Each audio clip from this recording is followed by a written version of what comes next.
हर बेहतर कल की शुरुआत होती है आज से। तो कैसा होगा अजमेर में शिक्षा का कल? क्या पढ़ेंगे बच्चे 2050 में और कैसे पढ़ाएंगे टीचर्स? क्या 2050 में क्लासरूम तय करेगा अजमेर का भविष्य? ऐसे कई सवालों के जवाब एजुकेशन एक्सपर्ट्स के साथ विजन प्रयास और बेहतर अजमेर के लिए स्वामी न्यूज लेकर आया है विजन 2050, जहां शिक्षाविदों के साथ होगी अजमेर के भविष्य की बात। यहां से मिलेंगे रास्ते अजमेर को एजुकेशन कैपिटल बनाने के। शहर आपका, बात आपकी। देखना न भूलें स्वामी न्यूज के सोशल मीडिया प्लेटफॉर्म पर सोमवार से शनिवार विजन 2050, स्पॉन्सर्ड बाय रसोई restaurant and banquet hall, Swami complex, Ajmer. Swami news के सभी दर्शकों का स्वागत है। दर्शकों, मैं हूं कंवल प्रकाश। मेरे साथ में मौजूद हैं गिरधर तेजवानी। गिरधर तेजवानी जी, आपका स्वागत है। दर्शकों, जैसा आपको मालूम है कि हमने विजन अजमेर 2050 में सबसे पहले हमने इंडस्ट्री से संबंधित व्यक्तियों से बातचीत करी।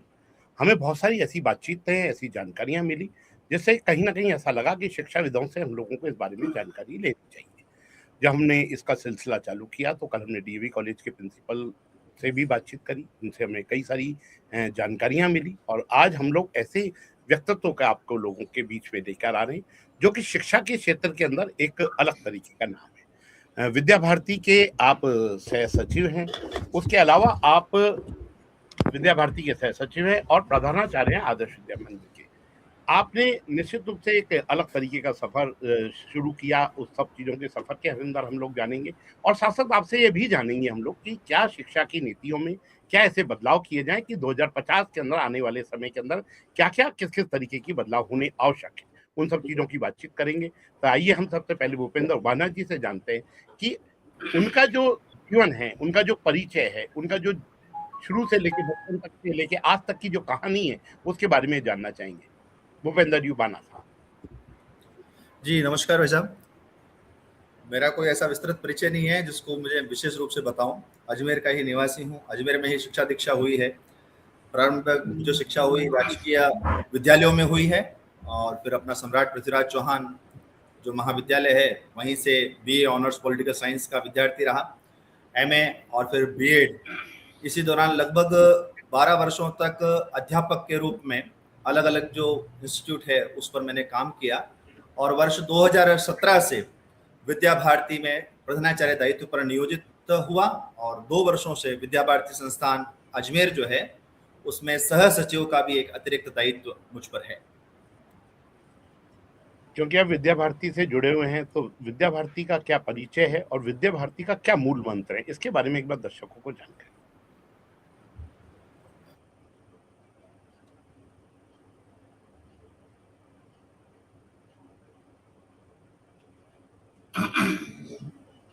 आप फोन पे हैं क्या? आवाज नहीं आ रही आपकी। हाँ, प्रारंभ करें जी। वैसे जिन्होंने को एक सम्यक दिशा देने के लिए और जो लोग प्रयत्नशील रहे, चाहे रविंद्रनाथ ठाकुर की बात हो, चाहे मदन मोहन मालवीय जी के द्वारा शुरू किए गए संस्थान हो, चाहे महर्षि अरविंद घोष की बात हो, चाहे महर्षि दयानंद सरस्वती के प्रेरणा प्राप्त करने के बाद जो डीएवी स्कूल्स की एक श्रृंखलाएं प्रारंभ हुई, ये सब लोगों का एक सम्यक चिंतन अपने राष्ट्र के बारे में रहा है। जब 47 में अपना देश आजादी प्राप्त किया तब तक भी कुछ लोग जो इस धारा में पले बड़े थे उनको ऐसा लगता था कि देश की आजादी के बाद जब स्वतंत्रता हमको प्राप्त हुई है तो समाज जीवन के, राष्ट्र जीवन के प्रत्येक क्षेत्र में अपने राष्ट्र की जो आत्मा रही है, जो अपना स्वयं का स्व रहा है, उस स्व को विकसित करने वाली शिक्षा व्यवस्थाएं, शिक्षा का कोई तंत्र ऐसा खड़ा होगा जो अपने स्व के गौरव से युक्त पीढ़ी का निर्माण करेगा इस देश के बीच में। जो पीढ़ी पढ़ लिख कर इस देश के संस्थानों, इस देश के सब प्रकार के संसाधनों का उपयोग करके जिस पीढ़ी को तैयार किया जाएगा, वह जीवन का मूल मंत्र किसी विदेशी राष्ट्र में विदेशी पैकेज की चाह में अपना जीवन स्वाह नहीं करेगी, बल्कि अपने राष्ट्र के विकास में भी हिस्सा बनेगी। ऐसी एक पीढ़ी को अपने विचार के केंद्र में रखकर 5 वर्षों तक प्रतीक्षा की सब मनीषियों ने, लेकिन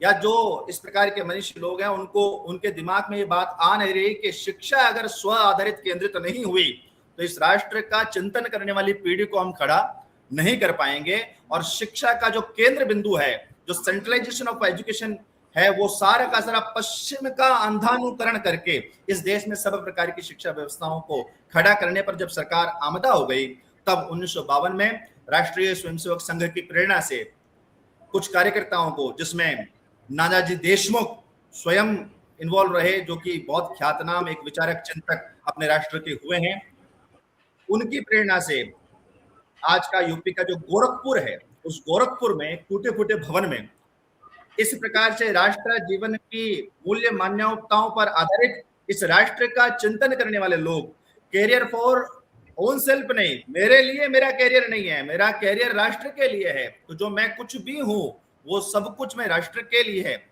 इस प्रकार का भाव रखने वाली एक पीढ़ी के निर्माण करने की यात्रा 1952 में गोरखपुर में एक छोटे से विद्यालय के अंदर लगभग 26-27 भैया बहनों, विद्यार्थियों के लिए जो शब्द इस्तेमाल होता है विद्या भारती में, तो ऐसे 25-26 विद्यार्थियों के साथ गोरखपुर से यात्रा यह प्रारंभ हुई। फिर अलग अलग जगहों पर अलग अलग लोकल समितियां बनने लगी, कहीं सरस्वती शिशु मंदिर बनने लगे, कहीं सर्व हितकारिणी सभा इस नाम से अपने विद्यालय चलने लगे। और ऐसा देश भर में जब इस प्रकार की संख्या कोई 500-700 हो गई, तो वर्ष 1977 के आसपास आते आते इस सब जो अलग अलग संस्थाएं देश में प्रदेश स्तर पर खड़ी हुई थी, उनकी एक अम्ब्रेला ऑर्गेनाइजेशन के रूप में विद्या भारती यह नामकरण 1977 में हो गया। और इस प्रकार हम देखते हैं कि आज वो जो गोरखपुर से प्रारंभ हुई यात्रा, ये लगभग 74 ईयर्स 74 साल की यात्रा यह हो चुकी है। और वर्ष 2027 में आते आते विद्या भारती अपने जीवन की 75 ईयर्स की यात्रा, यानी अपने जीवन का अमृत काल का जो समय है वो पूर्ण करने की ओर आगे बढ़ रही है।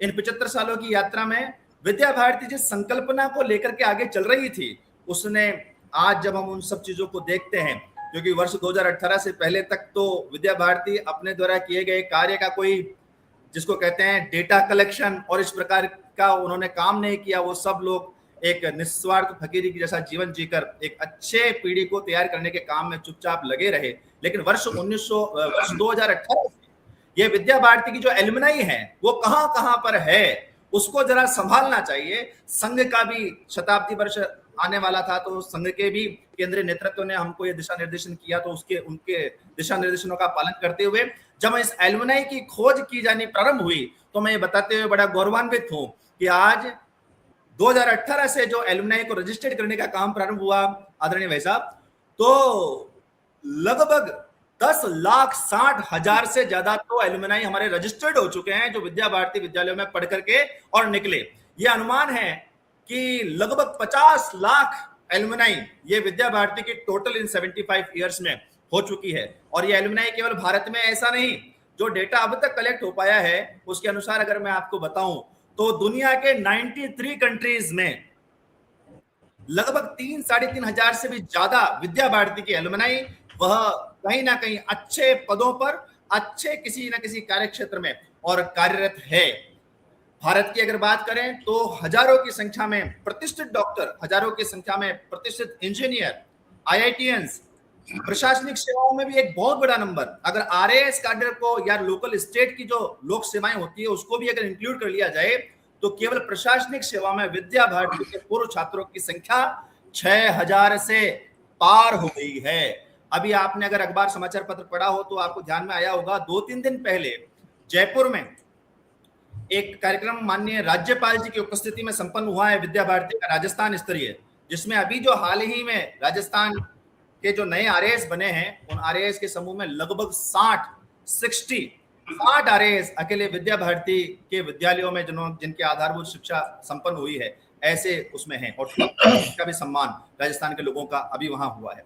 कुल मिलाकर विद्या भारती की यात्रा जो बहुत सामान्य परिवेश में प्रारंभ हुई, बहुत समर्पित, अपना जीवन स्वाह करके शिक्षा के माध्यम से राष्ट्र जीवन के अनुकूल व्यक्तियों के निर्माण की यह यात्रा प्रारंभ हुई थी। आज जब उसका डेटा कलेक्शन हम लोग करने लगे हैं तो बहुत आनंददायक परिदृश्य उसमें से निकल रहे हैं। अभी थोड़े दिनों पहले अपने जो एडीए के कमिश्नर रहे थे इनसे पहले, वो भी विद्या भारती के एलुमनाई थे, अक्षय जी गोदारा।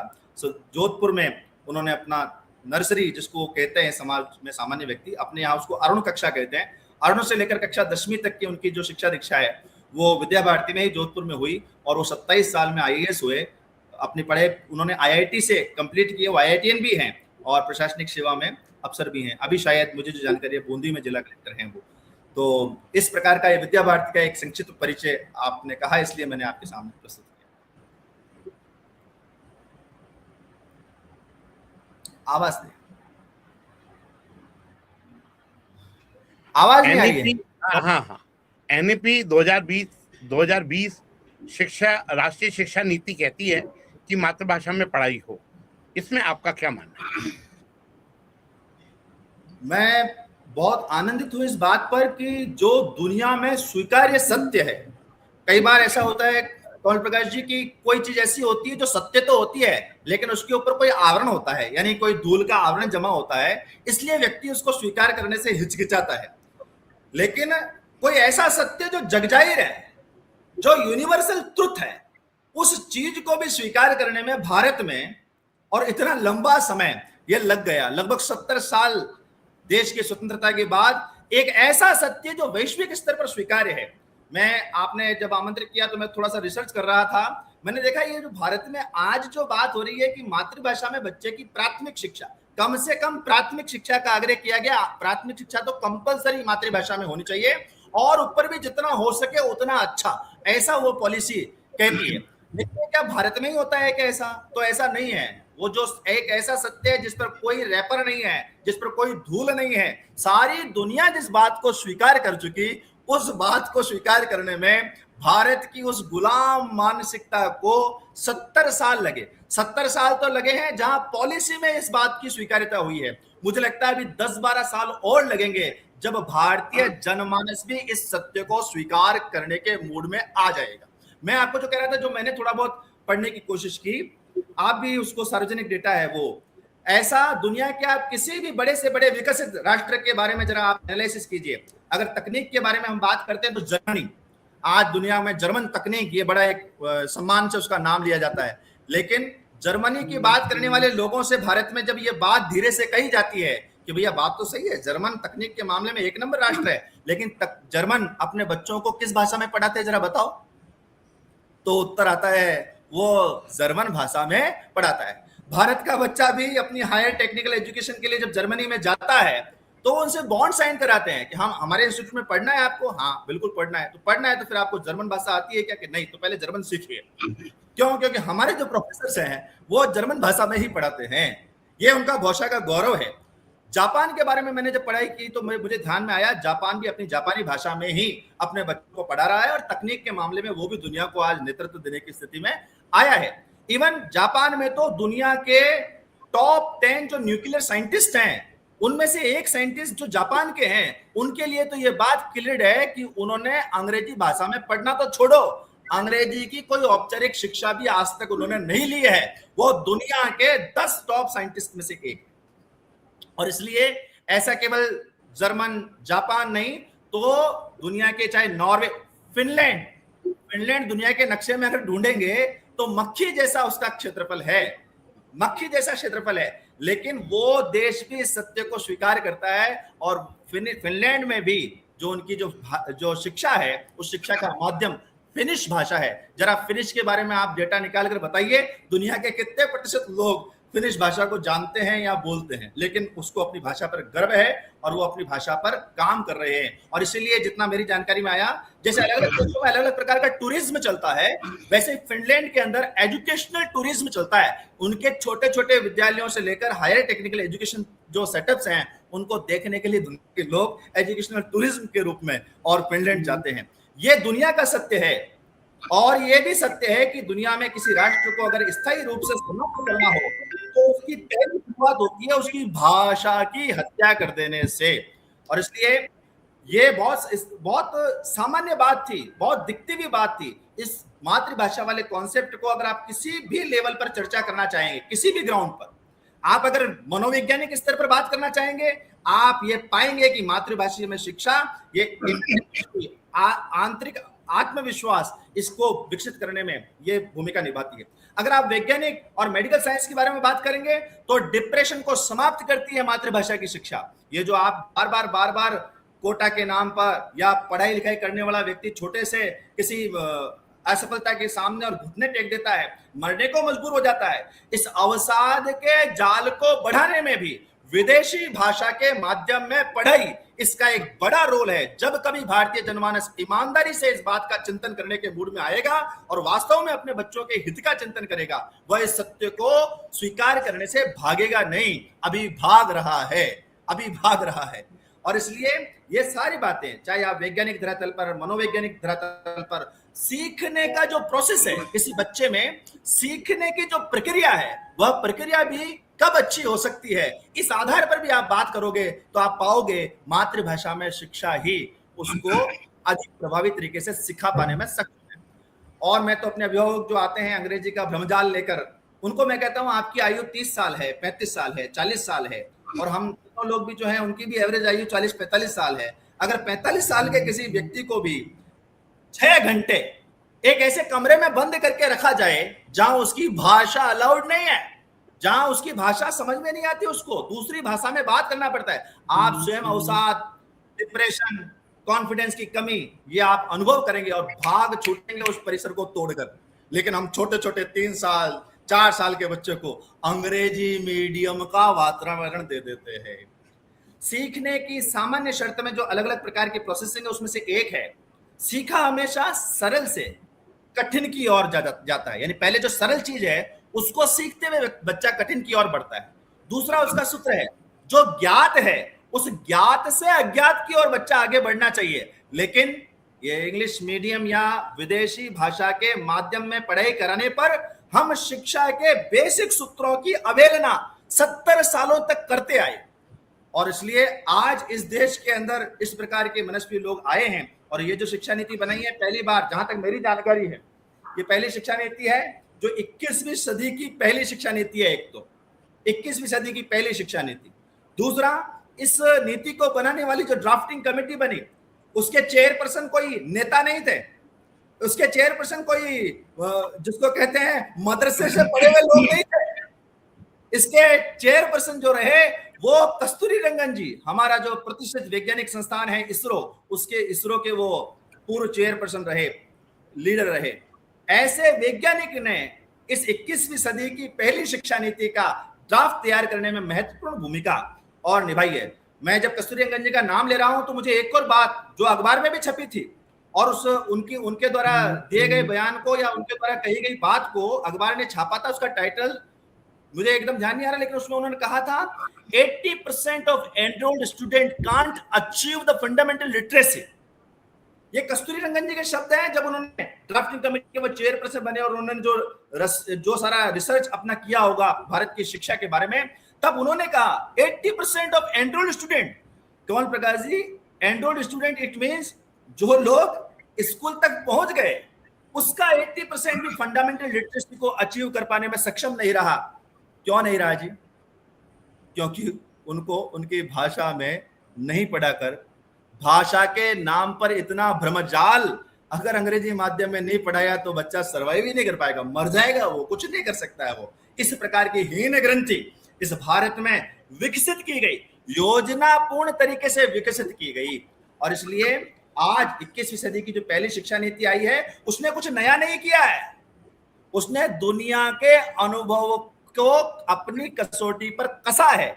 उसके बाद निष्कर्ष निकाला है कि भारत में कम से कम प्राथमिक शिक्षा तो बच्चे की मातृभाषा में होनी चाहिए और उससे आगे जितना हो सके उतना अच्छा होगा, ऐसा उन्होंने कहा है। मुझे लगता है 70 साल देश के नेतृत्वकर्ताओं को लगा अपना ये मन बनाने में, इस सत्य को सीखने में। अच्छा होगा भारतीय जनमानस भी जल्दी से जल्दी इस झूठ से अपने आप को मुक्ति पाले और एक अच्छी पीढ़ी का निर्माण अपनी भाषा में मूल्यों को गढ़कर हम करने की दिशा में और तेज गति से आगे बढ़ पाए। इसलिए राष्ट्रीय शिक्षा नीति का ये जो बात आपने कही है, ये वास्तव में उसकी चर्चा भी अभी समाज में बहुत कम है। आपने इस चर्चा का बीड़ा उठाया, उसके लिए मैं आपको साधुवाद देता हूं कि आपने प्रश्न पूछकर ये जो विषय है इसको निस्संदेह ये चर्चा का विषय आने वाले दिनों में समाज के बीच में बनेगा। अपन यदि बात करें 2050 के अंदर हिंदी और राजस्थानी के अंदर इंजीनियरिंग और मेडिकल जैसी पढ़ाइयाँ किस तरीके से पढ़ाई जाएंगी, इसके बारे में आपका क्या मानना है? नहीं, यहाँ पर अपने को एक बहुत क्लियरिटी करनी चाहिए। वैसा जैसे हिंदी में तो प्रारंभ हो गया है, 2050 तक अपन चलेंगे तो आज मध्य प्रदेश की बात करें तो मध्य प्रदेश ने लीड ले लिया है इस सारे काम में, और उत्तर प्रदेश में उस दिशा में आगे बढ़ गया है। मेरी जानकारी में मध्य प्रदेश में तो पक्का है, शायद उत्तर प्रदेश में भी हो गया। मेडिकल कॉलेज में और कुछ आईआईटी कैंपस में भी हिंदी में सिलेबस उपलब्ध करवा दिए गए हैं, और ना केवल हिंदी में अपितु भारत की जो अनुसूचित भाषाएं हैं, जो 22 भाषाएं हैं, उन सब भाषाओं में पाठ्यक्रम को ट्रांसलेट करने का काम यह लगभग अपने पूर्णता की स्थिति में आ गया है। ये अभी की स्थिति वस्तु स्थिति है। रही बात राजस्थानी की, निसंदेह सब लोग प्रयत्न कर रहे हैं। कुछ लोगों को अपना जीवन खपाना पड़ेगा राजस्थानी भाषा के लिए, उसको जिस ऑर्गेनाइज मैनर में भाषा होगी के लिए कुछ लोग काम भी कर रहे हैं, बहुत अच्छे अच्छे लोग। और सबसे अच्छी बात है, राजस्थानी की मान्यता के लिए जवान लोग परिश्रम करते हुए दिखाई देते हैं, युवा लोग परिश्रम करते हुए दिखाई देते हैं। और ऐसे युवा लोगों के कारण से अभी माननीय सर्वोच्च न्यायालय का जो निर्णय आया है, ये भी उस राष्ट्रीय शिक्षा नीति की ही दिशा में एक कदम आगे बढ़ने का काम है। लेकिन जब तक मुझे लगता है इंजीनियरिंग कॉलेज की जो पढ़ाई है वो कब होगी, मेडिकल वाली पढ़ाई राजस्थानी में कब होगी, शायद ऐसा इतना जल्दी होता हुआ ना दिखे।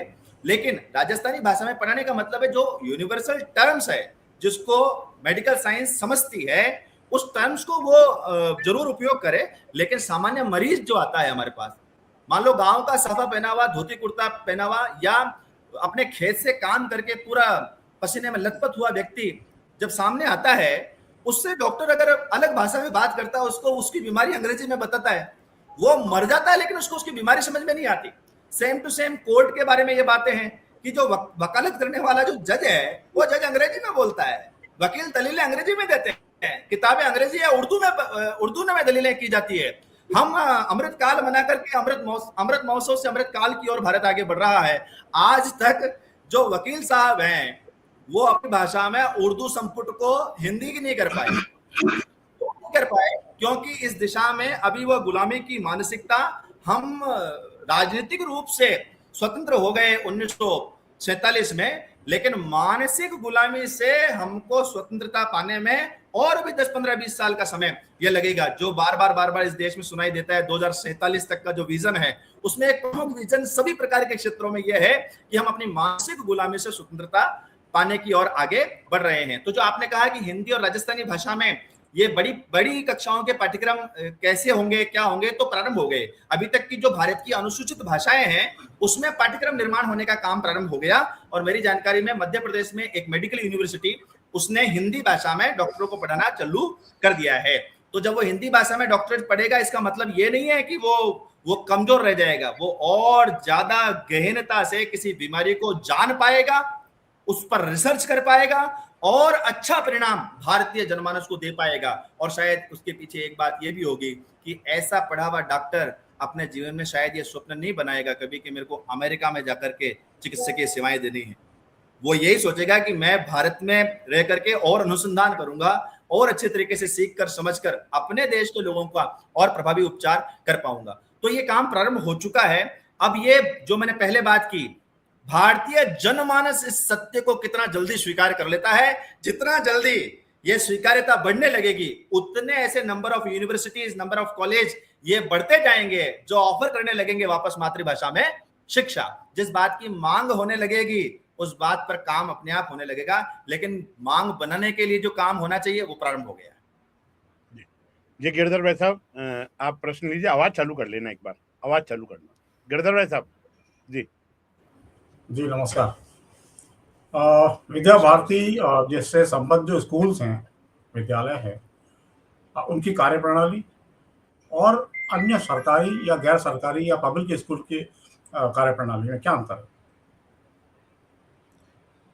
सबसे बड़ा अंतर तो इन दिनों आपने ध्यान दिया होगा, सीबीएसई स्कूल के लिए एक नोटिफिकेशन आया है जिस पर उनको काम करना है। अब वो काम है कि स्कूल क्योंकि एक सामाजिक कार्य है, वो किसी व्यक्ति के मालिकाना हक में संचालित होता है, जबकि प्रावधान तो यही है, पहले एक ट्रस्ट बनता है, 15-20 लोगों की कोई कमेटी बनती है, वो रजिस्टर्ड होती है, उसके बाद उसके नेतृत्व में, उसके संचालन में विद्यालय संचालित होना चाहिए, तभी मान्यता मिलती है। लेकिन इस दिशा में हम सबका व्यक्तिगत अनुभव हम जानते हैं, किसी भी विद्यालय के बारे में अगर हम जाकर पता करते हैं तो वहां एक वन मैन शो है। वो जो कह दे वो सही है, वो जो कह दे वो गलत है। वो मालिक ने अगर कोई गलत काम भी किया है तो मालिक के नीचे काम करने वाले जो टीचर्स हैं, वो टीचर्स कम वो नौकरी करने वाले लोग ही हैं, और इसलिए बॉस के खिलाफ, बॉस के अगेंस्ट जाने की मानसिकता नहीं रहती। और इसलिए सब प्रकार के आज हम आप सब लोग तो पत्रकारिता जगत से संबद्ध लोग हैं, आप तो मुझे पक्का विश्वास है आपकी कोई भी चाय किसी नकारात्मक समाचार के साथ पी नहीं जाती होगी। हम दिन प्रतिदिन ये बात सुनते जा रहे हैं कि स्कूली शिक्षा के अंदर भी इस प्रकार के समाचार जो हमारे जैसे सज्जन लोगों को हृदय आहत हो जाता है, इस प्रकार की वारदातें, इस प्रकार के समाचार ये लगातार बढ़ते जा रहे हैं। अभी जयपुर के एक बहुत प्रतिष्ठित विद्यालय में एक प्राथमिक कक्षा की बच्ची ऊपर से नीचे कूद गई, विषय हुआ, सब सारी चीजें हुई, लेकिन ये जब एक वन मैन शो जैसी जब कंडीशंस होती है तो इस प्रकार की बहुत सारी चीजें रह जाती है। विद्या भारती और अन्य पब्लिक स्कूलों का जो पहला अंतर है वो ये है कि विद्या भारती में हर 3 साल के लिए प्रत्येक स्कूल की एक मैनेजमेंट कमेटी वह चुनी जाती है, निर्वाचित की जाती है। तो विद्या भारती संस्थान, जैसे एग्जाम के लिए बता रहा हूँ, अजमेर है, विद्या भारती संस्थान अजमेर में लगभग 15-20 लोगों के अच्छे अनुभवी लोग जो अलग अलग क्षेत्रों से सेवानिवृत्त हुए हैं और समाज के प्रति सेवा की अच्छी भावना रखते हैं, उन लोगों का चयन कर, और जो साधारण सभा होती है, उस साधारण सभा में उनका चुनाव होता है। विद्या भारती अजमेर की जो कमेटी बनती है वो अपने द्वारा संचालित जितनी भी 19 इकाइयां हैं पूरे अजमेर, और ब्यावर भी आजकल अपने इसमें ही है, इसलिए अजमेर और ब्यावर मिलाकर अपन अजमेर विद्या भारती संस्थान अजमेर उसमें काम करता है। तो 19 विद्यालयों की प्रत्येक लोकल बॉडी वो इलेक्टेड होती है, नॉमिनेटेड होती है, वर्ष में उनके प्रशिक्षण होते हैं, मीटिंग्स होती है, छोटी से छोटी कमी जो है विद्यालय की वो कैसे दूर की जा सकती है, और कोई गलती गड़बड़ हुई है तो वो केवल एक व्यक्ति के कहने पर निर्णय करने की स्थिति वो नहीं रहती, और इसलिए शिक्षा की दिशा एक सम्यक दिशा बनी रहती है। ये सबसे पहला अंतर है विद्या भारती और अन्य संस्थाओं में। दूसरा जो है, बहुत बड़े बड़े जो स्कूल हो गए हैं जिन्होंने ब्रांड के रूप में अपने को स्थापित कर लिया, उनका मैं नहीं कहता, लेकिन गली गली में जो छोटे छोटे स्कूल्स बने हैं वहां पर टीचर्स के चयन की प्रक्रिया जो है वो कोई प्रक्रिया नहीं है, ना उसका कोई नोटिफिकेशन होता है, ना उसका कोई एग्जाम होता है, ना उसका कोई बहुत अच्छा साक्षात्कार होता है। और जो तीसरी बात है, साक्षात्कार के बाद पहली बार कोई व्यक्ति टीचर बना है तो उसका प्रशिक्षण होना चाहिए। विद्या भारती में टीचर बनने वाला व्यक्ति इन सब प्रोसेस को पूरा करते हुए 10 दिन का रेजिडेंशियल कैंप सुबह 4:30 बजे से लेकर रात को 10 बजे तक वह उस प्रशिक्षण वर्ग में रहते हैं। पूरे जिले के जितने भी नवचयनित आचार्य होते हैं वो प्रशिक्षण में रहते हैं। वो अध्यापन का तो प्रशिक्षण लेते ही हैं, एजुकेशन स्किल्स को तो सीखते ही हैं, लेकिन साथ ही साथ व्यक्तिगत और चारित्रिक जो शुचिताएं एक अध्यापक में होनी चाहिए, आचार्य में होनी चाहिए, उसका भी एक अच्छा प्रबोधन प्रशिक्षण ये 10 दिन के उस आवासीय प्रशिक्षण में होता है। अभी नई शिक्षा नीति ये अपेक्षा करती है प्रत्येक टीचर से, चाहे वह प्राइवेट सेक्टर में काम कर रहा है चाहे वह गवर्नमेंट सेक्टर में काम कर रहा है, उस नई शिक्षा नीति ने अपेक्षा की है कि 50 घंटे एक वर्ष में, 50 घंटे एक वर्ष के वो प्रत्येक टीचर को अपना ब्यौरा देना चाहिए कि मैंने अपने ऊपर नया सीखने के लिए, अपनी स्किल को डेवलप करने के लिए मैंने क्या नया पढ़ा, मैंने नया क्या सीखा। विद्या भारती ये काम अपने जन्म से लगातार करती आ रही है। हर वर्ष एक आचार्य जो है उसके निर्धारित कुछ घंटे वो तय है उसको प्रशिक्षण के लिए। प्रधानाचार्य के रूप में मेरे कम से कम साल में 15 दिन और इससे ज्यादा भी हो जाते हैं कई बार। मैं प्रधानाचार्य हूं लेकिन मुझे सीखना है, मुझे कई चीजें नई सीखनी है जिसको मैं आने वाली पीढ़ी को ट्रांसफर कर पाऊं, और इसलिए मेरा दायित्व भी है। विद्या भारती मुझे दायित्व स्मरण दिलाती है, ये सबसे बड़ा अंतर है। और रही बात आचरण का अंतर, ये जो प्रत्येक विद्यार्थी हैं ये कल आईएएस बनेंगे, कल आरएएस बनेंगे या कुछ नहीं बनेंगे, सामान्य दुकानदार बनेंगे, लेकिन प्रत्येक विद्यार्थी एक जिसको कहते हैं आत्मसम्मान, सम्मानजनक संबोधन का हकदार है। वो नौकर नहीं है, वो ग्राहक नहीं है जिसको इस कंज्यूमर माइंडसेट से विद्यार्थियों को देखा जाए।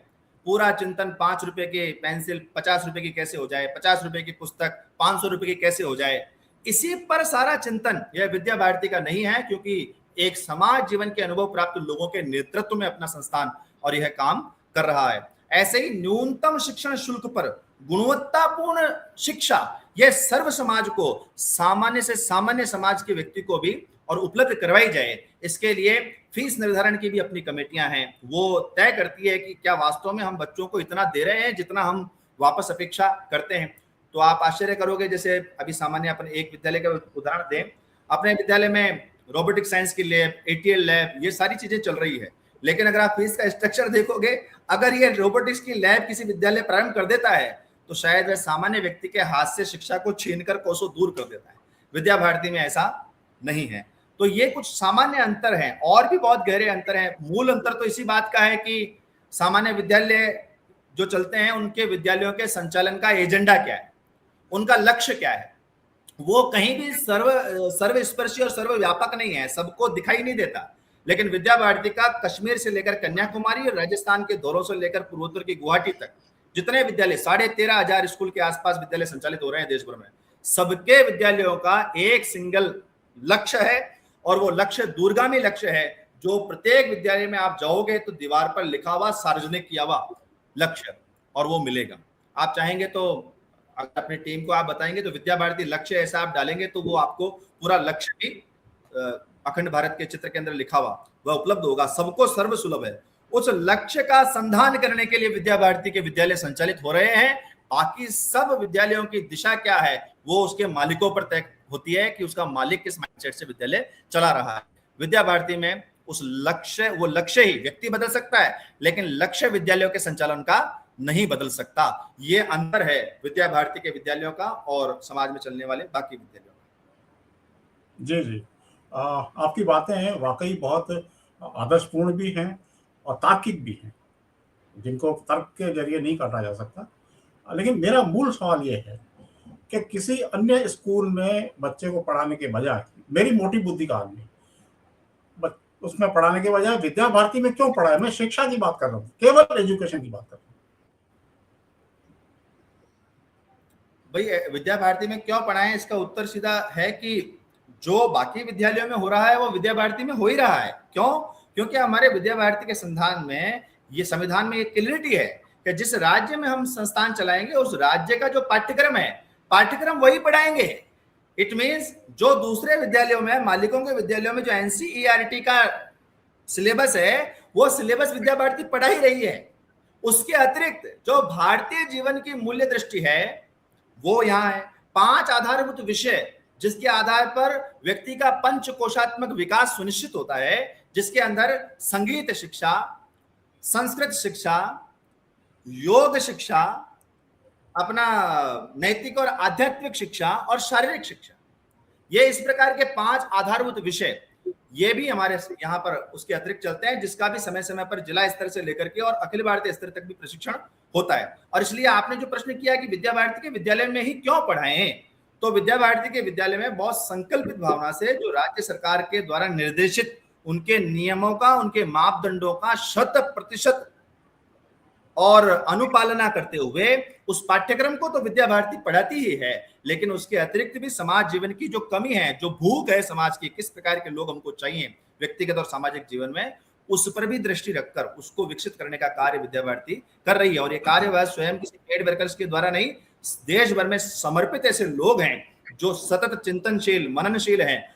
उनके द्वारा दिए गए प्रशिक्षण, उनके द्वारा दिए गए मार्गदर्शन में ये काम विद्या भारती करती है। इसलिए मुझे लगता है, और विद्या भारती में ही पढ़ाना चाहिए। विद्या भारती कोई टेंडर लेने के लिए समाज में नहीं आई। मतलब विद्या भारती का ये कहीं एम और एजेंडा नहीं है कि हम देश भर में विद्यालय चलाएंगे तो विद्या भारती ही चलाएगी। हमारी जो भावना है वो केवल इतनी सी है कि बीज रूप में विद्या भारती एक संस्कारपूर्ण वातावरण, शुचितापूर्ण वातावरण, एक विद्यालय को चलाने वाले लोगों का व्यक्तिगत जीवन कैसा होना चाहिए, और एक आदर्श विद्यालय का परिवेश जहां अपनी जो चिर पुरातन संस्कृति है उसकी सुगंध आए, आधुनिकता के नाम पर आज दुनिया का जो चीज चाहिए उसको भी उसमें समाविष्ट करने की एक स्वतंत्रता हो, ऐसा एक परिवेश निर्माण करने का काम विद्या भारती कर रही है। विद्या भारती एक कतई अपेक्षा नहीं करती कि हम पूरे जगत में केवल विद्या भारती के विद्यालय चले, बाकी सब विद्यालय समाप्त हो जाएं। नहीं नहीं नहीं, हमारा ऐसा कभी कोई एजेंडा नहीं है जी। हम ये चाहते हैं कि हम एक शुचितापूर्ण अच्छा role model ideal school conditions जिसमें भारतीय ज्ञान परंपरा का और आधुनिक शिक्षा का एक समावेशन स्थापित हो सके, ऐसे कुछ रोल मॉडल इंस्टीट्यूट हम आदर्श के रूप में स्थापित कर पाए, वो बीज रूप में काम करे और फिर धीरे धीरे करते करते करते करते सभी प्रकार के संस्थान उस दिशा में आगे बढ़ जाए। जैसे मैं एक उदाहरण देता हूं, ऐसा होने लगा है उसका विद्यारंभ संस्कार। 3 साल का बच्चा जब अब स्कूल जाने लगा है तो हमारे भारतीय जीवन पद्धति में 16 संस्कारों की कल्पना की गई है। उस 16 संस्कारों में से एक संस्कार है वो विद्यारंभ संस्कार है। शिक्षा जो संपूर्ण मानव जीवन को दिशा देने वाली है। आज उन 16 में से पाणिग्रह संस्कार और अंतिम संस्कार, ये 2 संस्कार ही जीवित हैं गिरधर जी। 16 में से पाणिग्रह संस्कार और अंतिम संस्कार, और ये दोनों ही संस्कार की स्थिति ये हो गई कि ये दूसरे लोग अपने आप कर देते हैं जबरदस्ती, आप ना चाहो तो भी कर देंगे। लेकिन विद्यारंभ संस्कार, ये विद्या का प्रविष्ट किसी बच्चे के जीवन में हो रहा है, क्या ये उत्सव नहीं होना चाहिए? ये उत्सव होना चाहिए। विद्या भारती के विद्यालयों में वर्षों से होता ही था, लेकिन मेरी जानकारी में अब ऐसे प्राइवेट स्कूल्स भी आने लगे हैं जिन्होंने बसंत पंचमी, जो मां सरस्वती के प्राकट्य का दिवस है, बसंत पंचमी के दिन ऐसे नवीन बच्चों का बहुत अच्छे यज्ञ अनुष्ठान के साथ, और बड़े बड़े बैनर लगे हैं। वो बैनर भले अंग्रेजी में ही है, विद्यारंभ संस्कार सेरेमनी, लेकिन उनको ये प्रेरणा प्राप्त हो गई है। वो धीरे धीरे इस बीज का प्राकट्य अलग अलग स्थानों पर होने लगा है, और इसलिए यही भूमिका है विद्या भारती के विद्यालयों की। विद्या भारती जो है वो ठेकेदार नहीं बनना चाहती देश की शिक्षा का।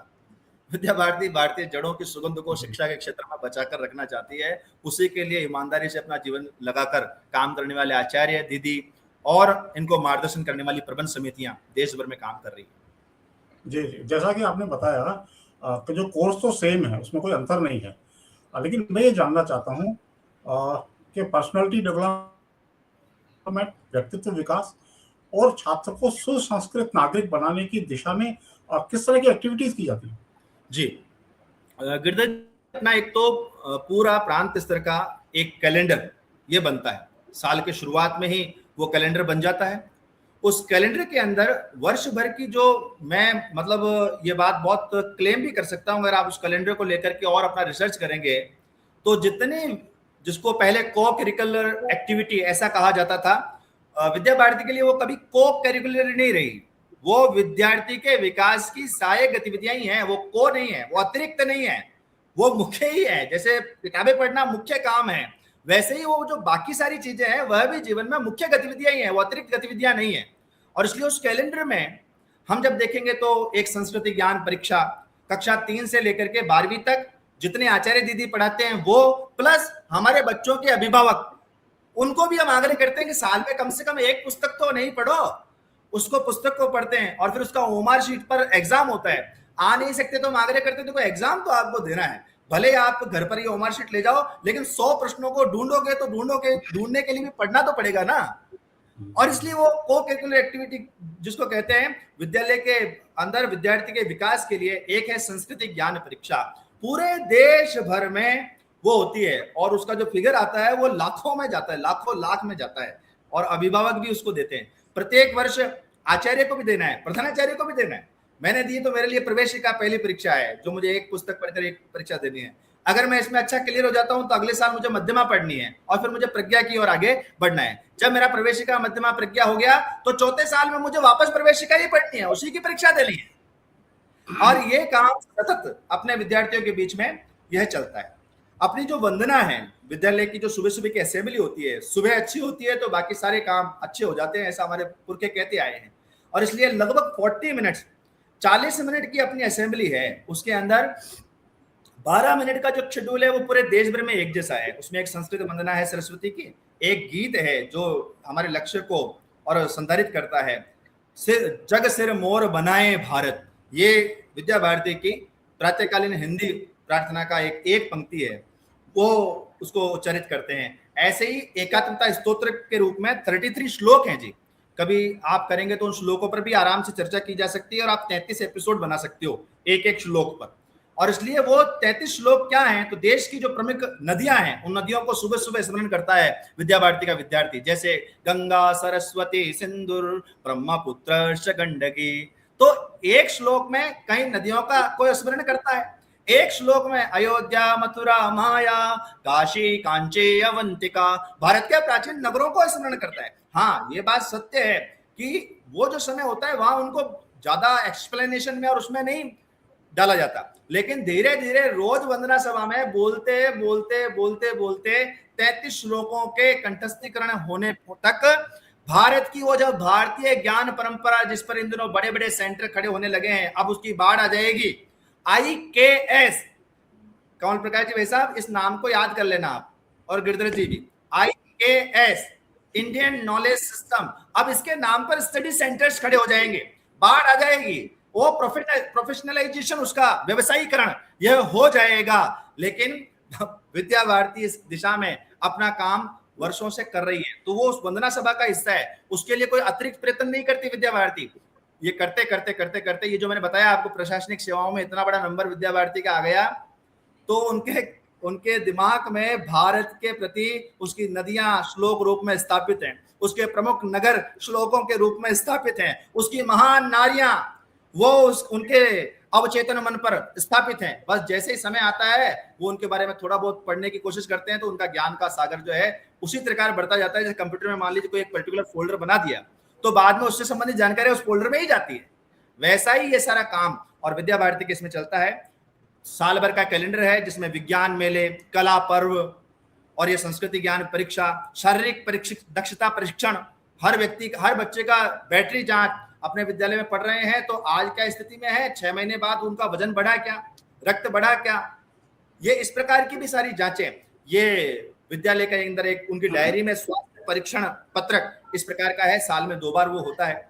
अभिभावक गोष्ठियां होती है, एक तो पीटीएम सिस्टम है, पीटीएम सिस्टम जिसमें 1 by 1 पेरेंट्स आता है और जाता है, 5 मिनट 7 मिनट उसमें एक ऑफिसर ग्रेड का एक व्यक्ति टेबल के इधर होता है, अभिभावक उधर बैठता है, अभिभावक जैसे कोई अपराधी भाव से ग्रस्त होता है, ये एक सिनेरियो है पीटीएम का। लेकिन अपनी विद्या भारती में पीटीएम भी होती है, पीटीएम में लेकिन अधिकारी भाव से आचार्य चिंतन नहीं करता, आचार्य का टोन इसका संयमित रखा जाता है कि ये जो भैया है, ये जो बहन है, जो अपना विद्यार्थी है, उसका हम दोनों का, अभिभावक और हमारा सामूहिक दायित्व है इसके विकास के लिए प्रयत्न करना, और इस भाव से अपना जो आचार्य है वह संवाद करता है। और साथ ही साथ साल में 1 बार 2 बार एक कक्षा के सब अभिभावकों को एक साथ आमंत्रित करना, उसको अभिभावक गोष्ठी कहते हैं। उस अभिभावक गोष्ठी को करने का सामर्थ्य शायद विद्या भारती का ही है, क्योंकि जब सब एक साथ आते हैं तो सबको खतरा लगता है ग्रुपिंग का, हड़ताल का, अपनी मांगों को मनवाने का, लेकिन विद्या भारती के आचार्य प्रधानाचार्य काम करते हैं, साथ बैठकर कभी कभी ये चिंतन भी करते हैं कि अपने को किस दिशा में आगे और अपने विद्यालय को बढ़ाना है। ऐसे ही एक आचरण प्रगति पत्र है डायरी के अंदर, 14 बातों का मूल्यांकन यह और अभिभावक को भी करना है। 1 मिनट में ये बैटरी डिस्चार्ज होगी, मैं प्लग कर लेता हूं इसको, प्लग इन। तो 14 बातों का जो निर्धारण है वह अभिभावक को भी करना है। वो 14 बातें क्या है, तो वो आदत और आचरण की बातें हैं जो घर पर निर्माण होंगी। उसके बारे में 1 महीने तक अभिभावक बहुत ध्यान से अपने बच्चे को देखता है और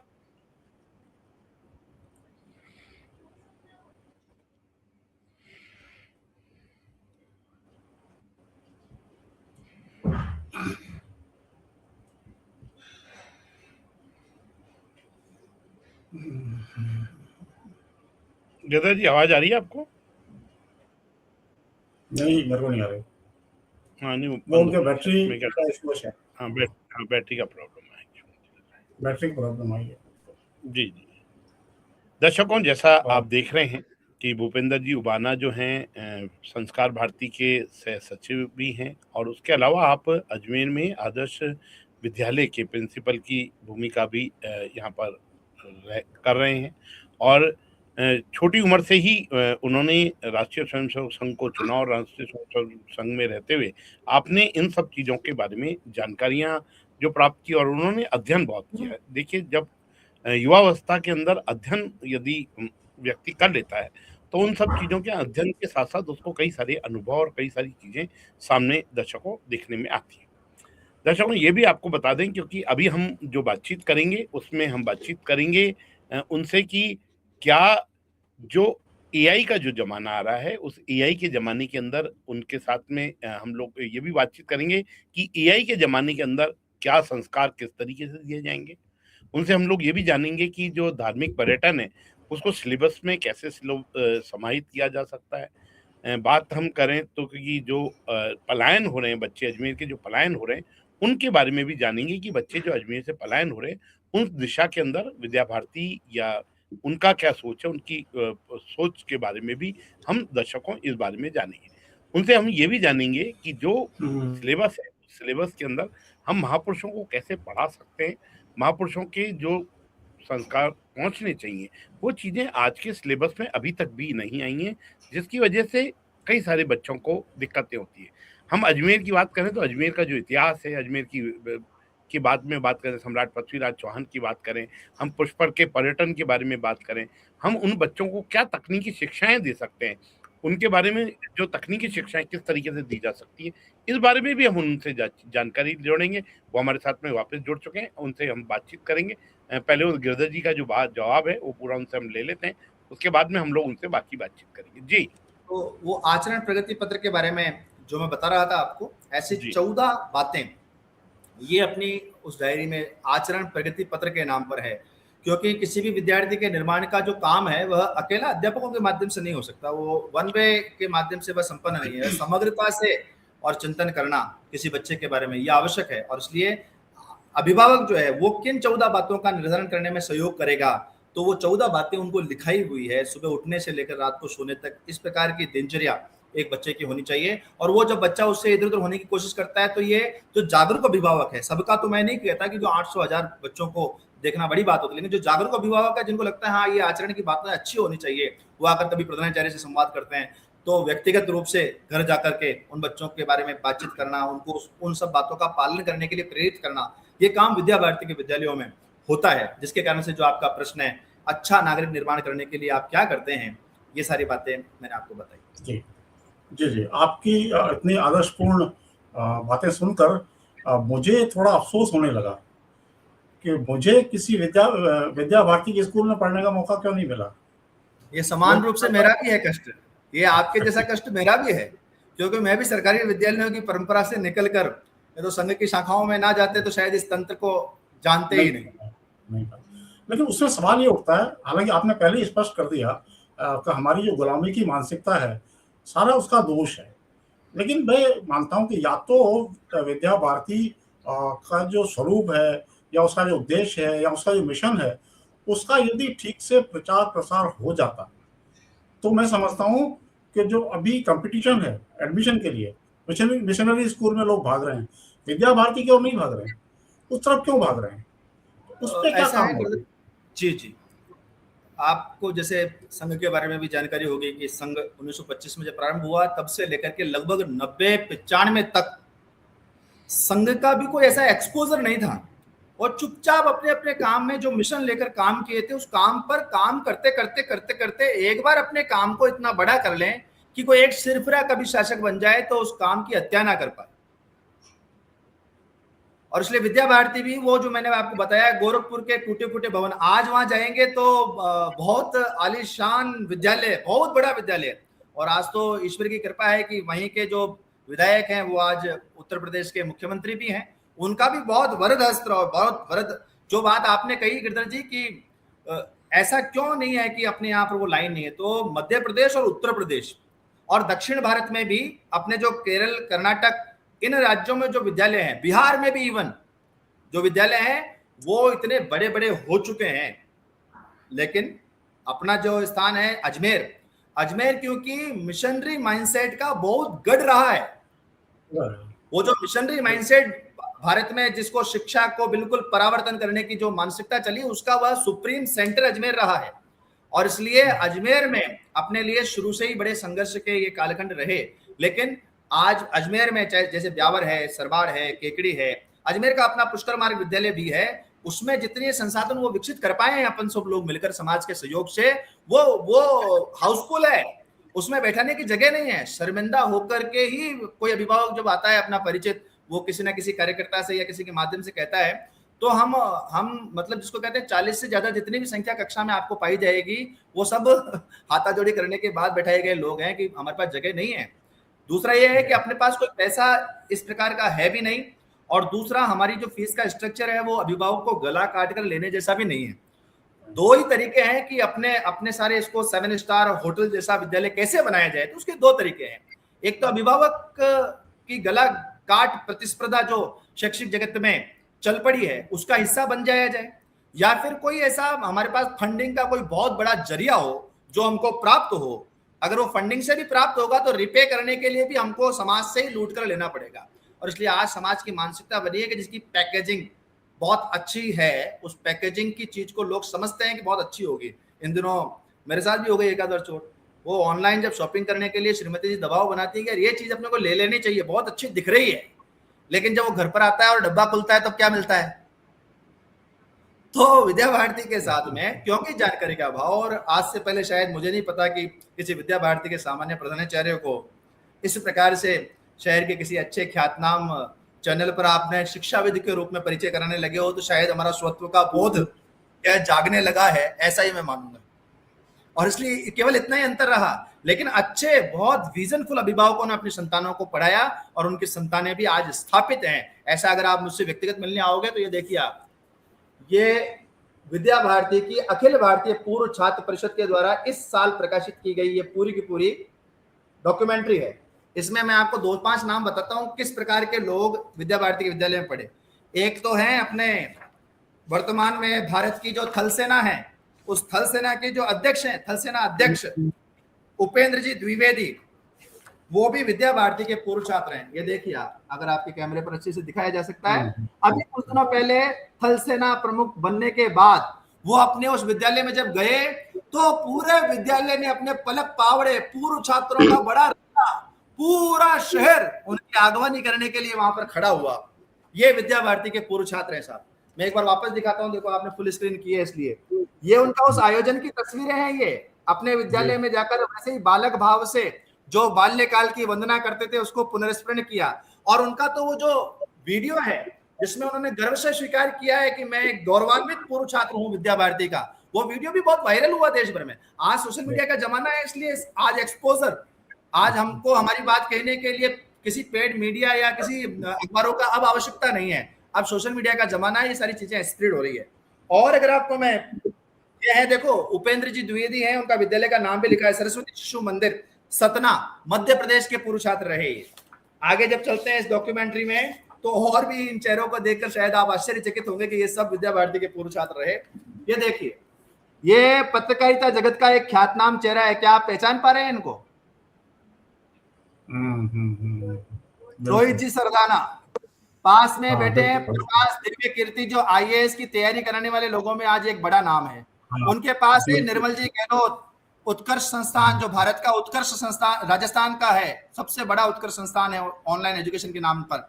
इनके पास में ये हैं श्री शांतनु गुप्ता, ख्याति प्राप्त साहित्यकार हैं आज। ये हैं अरुण गोविल, भगवान राम का पात्र निभाने वाले। ये विद्या भारती की एलुमनाई है, ये प्राउड एलुमनाई है विद्या भारती की।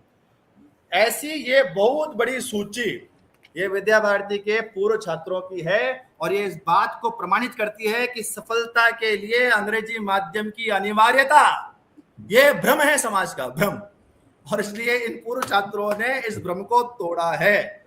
जैसे जैसे हम इस डेटा को अभी आगे बढ़ा रहे हैं, लगभग 10,60,000 एलुमनाई हमारे रजिस्टर्ड हो चुके हैं। हमारा अनुमान है विद्या भारती का देश 50 लाख के आसपास एलुमनाई है, जो आज समाज जीवन में कहीं ना कहीं अपना कीर्ति स्तंभ गाड़े हुए है। और इसलिए ये जो बात आपने कही कि क्यों लाइन नहीं लगती, लाइन केवल इसलिए नहीं लगती कि जो अच्छा चिंतन है, दारू की दुकान जो होती है, शराब की जो दुकान होती है, उस पर बिना बुलाए लोग जाते हैं, दूध के लिए घर घर जाना पड़ता है। तो वही स्थिति विद्या भारती के लिए है। जी जी जी, बिल्कुल ठीक बात है। और मेरे को एक वजह ये भी लगती है कि जैसे मैं बहुत प्रभावित हुआ, लेकिन उसका वास्तविक परिणाम तभी आएगा जब मैं उसको आचरण में लाऊंगा। केवल सुनने और सहमत होने से मतलब नहीं है। मैं आपको एक बहुत विडंबनापूर्ण स्थिति बताता हूँ कि हमारा दोहरा चरित्र और दोहरा आचरण किस तरह का है। एक छोटी सी घटना है, अपने यहाँ सेंट एंथनी स्कूल जो है वहाँ पे कोई कांड हुआ था।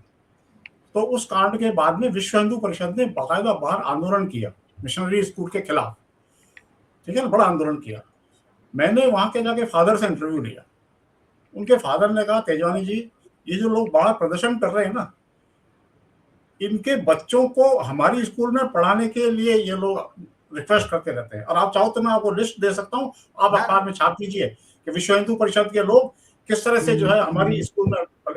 इसका मतलब क्या है? इसका मतलब हमारे आचरण में वो बात नहीं आ रही।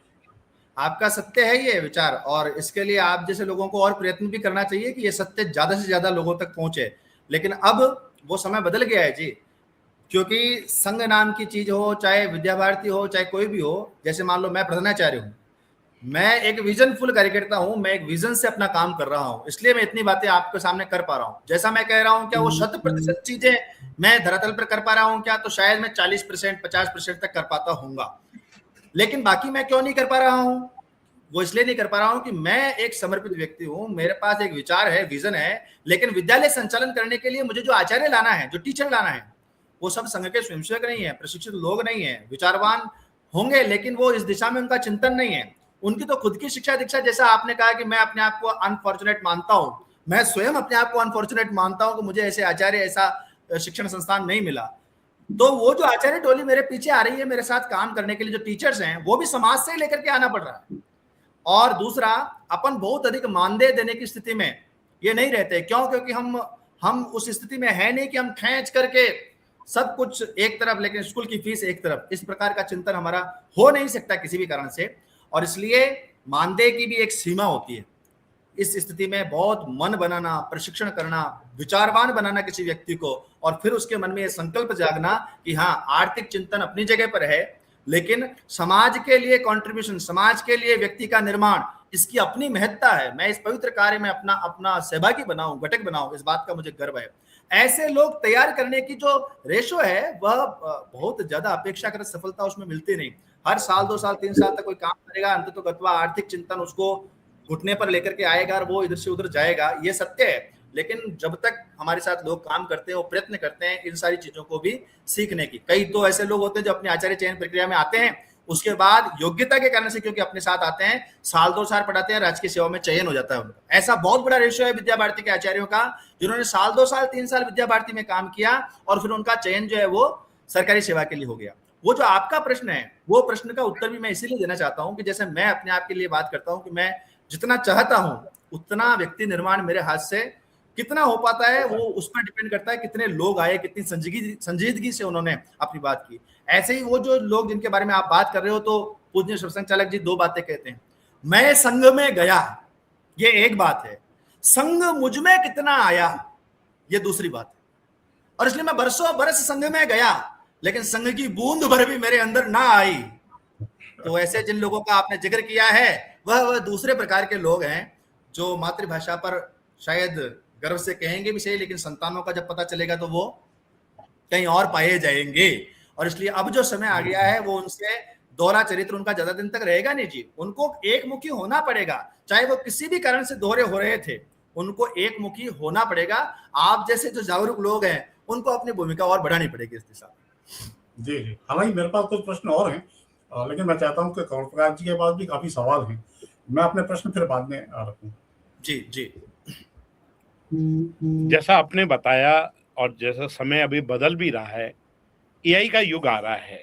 एआई के युग में आपकी संस्थान में किस तरीके से इन सब चीज़ों का कार्य किया जा रहा है, और यदि 2050 की बात करें तो 2050 के अंदर संस्कार किस तरीके से दिए जाएंगे एआई की इस जमाने के अंदर, इसके बारे में एक बार लोगों को जानकारी।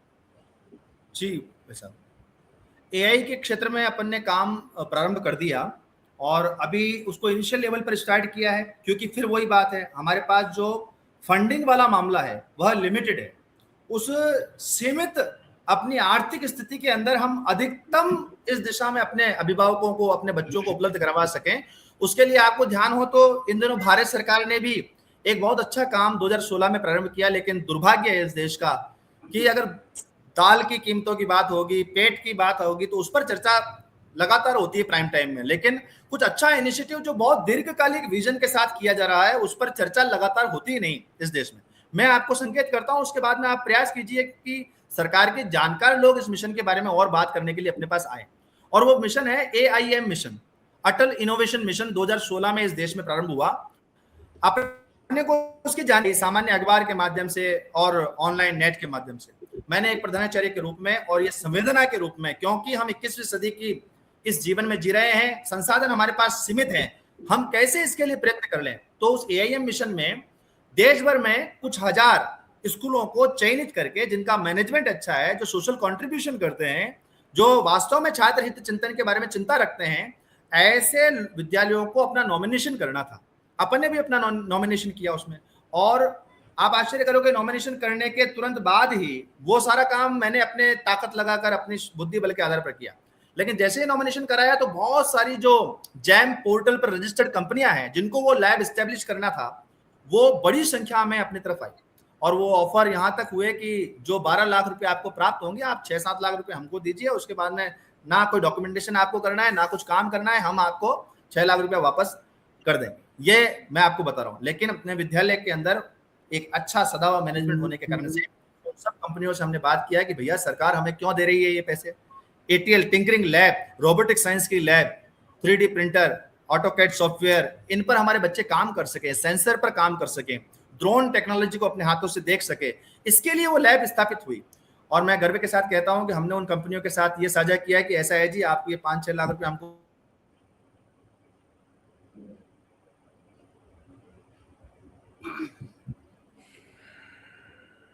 फोन आ गया उनके पास। दीजिए, ये तो सरकार से जिस काम के लिए उसके लिए हम उपयोग में लेंगे। लेकिन आप हमको ये बताइए, लैब का संचालन करवा पाने में आप हमारा सहयोग कैसे करेंगे, ये लैब चलेगी कैसे, ये बात मैंने उनसे कही। अगर आप वो अच्छा करवा पाते तो हम और समाज से लाकर 1-2 लाख रुपए आपको वापस देंगे। आप हमको देने की बात मत कीजिए, हम देंगे आपको। ये लैब चलेगी कैसे। मैं गर्व के साथ ये बात आपको बता रहा हूं इस प्रश्न के उत्तर में कि हमने लगभग 3 वर्ष तक, उसके बाद कोरोना आ गया 2 वर्ष तक, तो हमारा फंड भी अटक गया। अभी भी 20 लाख रुपए आने थे उस लैब के लिए, लेकिन 12 लाख रुपए ही आए। 8 लाख रुपए सरकार से हमको प्राप्त नहीं हुए। लेकिन बाकी स्कूलों में जहां वो लैब सेटअप हुई, वो धूल का गुबार हो गई। लेकिन अपना विद्यालय उस लैब को संचालित करता रहा। और इस जो गत सत्र भी गया है, पूरा हुआ है, इस सत्र में IIT दिल्ली में एक इवेंट हुआ, टेक्टाथन 2025।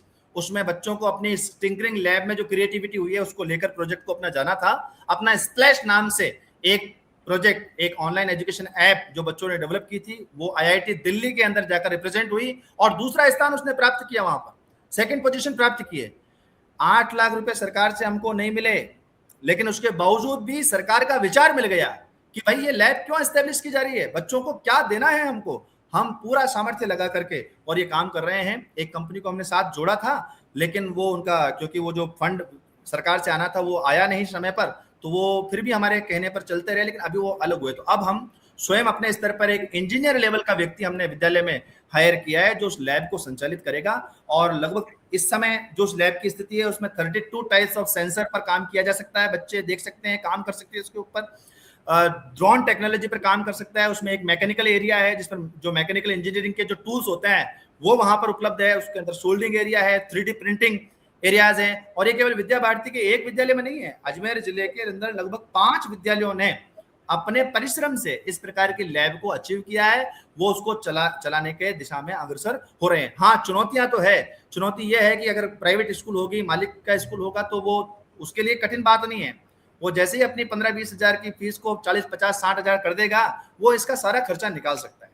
विद्या भारती के विद्यालयों के लिए थोड़ी सी कष्टपूर्ण स्थिति रहती है, लेकिन अच्छा मैनेजमेंट मिलकर के ये काम कर रहा है। और अपना जो स्थानीय विद्यालय में अपन उस दिशा में, जो आपका प्रश्न है, AI की दिशा में हम आगे बढ़ रहे हैं। लेकिन AI के बारे में मैं एक और बात महत्वपूर्ण रूप से कहना चाहूंगा, वैसा कि जैसे जैसे AI अपना रंग दिखाएगी, अगर सामान्य विद्यालय जिस कंडीशंस में आज स्कूल चल रहे हैं, अगर वैसा ही स्कूल चलता रहा और टीचर की तरफ देखने की केवल वही दृष्टि रही, तो सारे के सारे स्कूल नॉनसेंस हो जाएंगे। अब टीचर की आवश्यकता नहीं बचेगी। अब एक कोई AI टूल है जिसको प्रश्न देंगे और उसका 10 प्रकार का उत्तर वो टूल हमको दे देगा।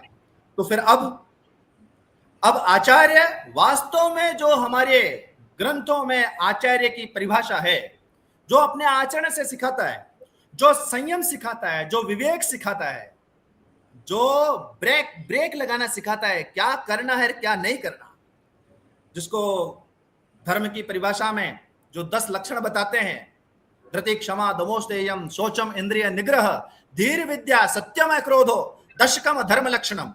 ये जो 10 धर्म के लक्षण है, इसमें एक लक्षण है इंद्रिय निग्रह। ये भगवान ने आंखें दी है, क्या देखना, इसका संयम। कान दिए हैं, क्या सुनना। मुंह दिया है, क्या बोलना।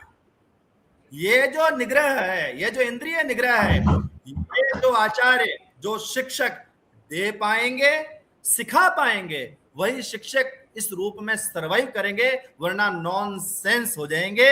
ये बात ये भारतीय मनीषा पहले ही बताकर गई है।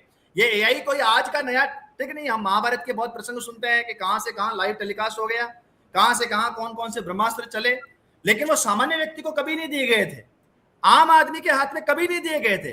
वो उन लोगों के हाथ में दिए गए थे जिसने गुरु की शरण में रह करके जीवन का संयम सीखा है, जिसने तपस्या की है, पहाड़ों पर खड़े होकर के एकांत में बहुत साधा है अपने आप को। उनको वरदान स्वरूप ये सारी तकनीकें प्राप्त होती थी अपने प्राचीन भारत में। आज खेल हो गया, आज हर एक व्यक्ति के हाथ में लग गई है ऐसी सिद्धियां। अब वो क्या कबाड़ा करेंगे, क्या बिगाड़ा करेंगे, और इस मतलब हो सकता है अच्छी चीजें भी होंगी। आज हमको 10 किताबें पढ़ने की आवश्यकता नहीं, चैट जीपीटी हमको सब चीजें दे रहा है, लेकिन हमारे पूर्वजों ने किताबें पढ़नी पड़ती थी मनीषी बनने के लिए, अपने ज्ञान को बढ़ाने के लिए। फायदा भी मिल सकता है, इसको फायदा मानो तो मानो, लेकिन किताब पढ़ने की आदत अगर चली गई, स्थायी ज्ञान का कोष यह समाप्त होता चला जाएगा। और ऐसे समय में ये एआई जब आ रहा है, हम 21वीं सदी के कौशल के रूप में उसकी जानकारी तो देंगे ही देंगे, लेकिन विवेकवान रहे व्यक्ति, इंद्रिय निग्रह का उसको पालन करना आ जाए, अगर ये हम करा पाए तो सबसे कीमती शिक्षा पद्धति यह विद्या भारती की और इस प्रकार के समविचार में जो शिक्षा संस्थान में काम कर रहे हैं उन लोगों की कीमत घटेगी नहीं, बढ़ेगी।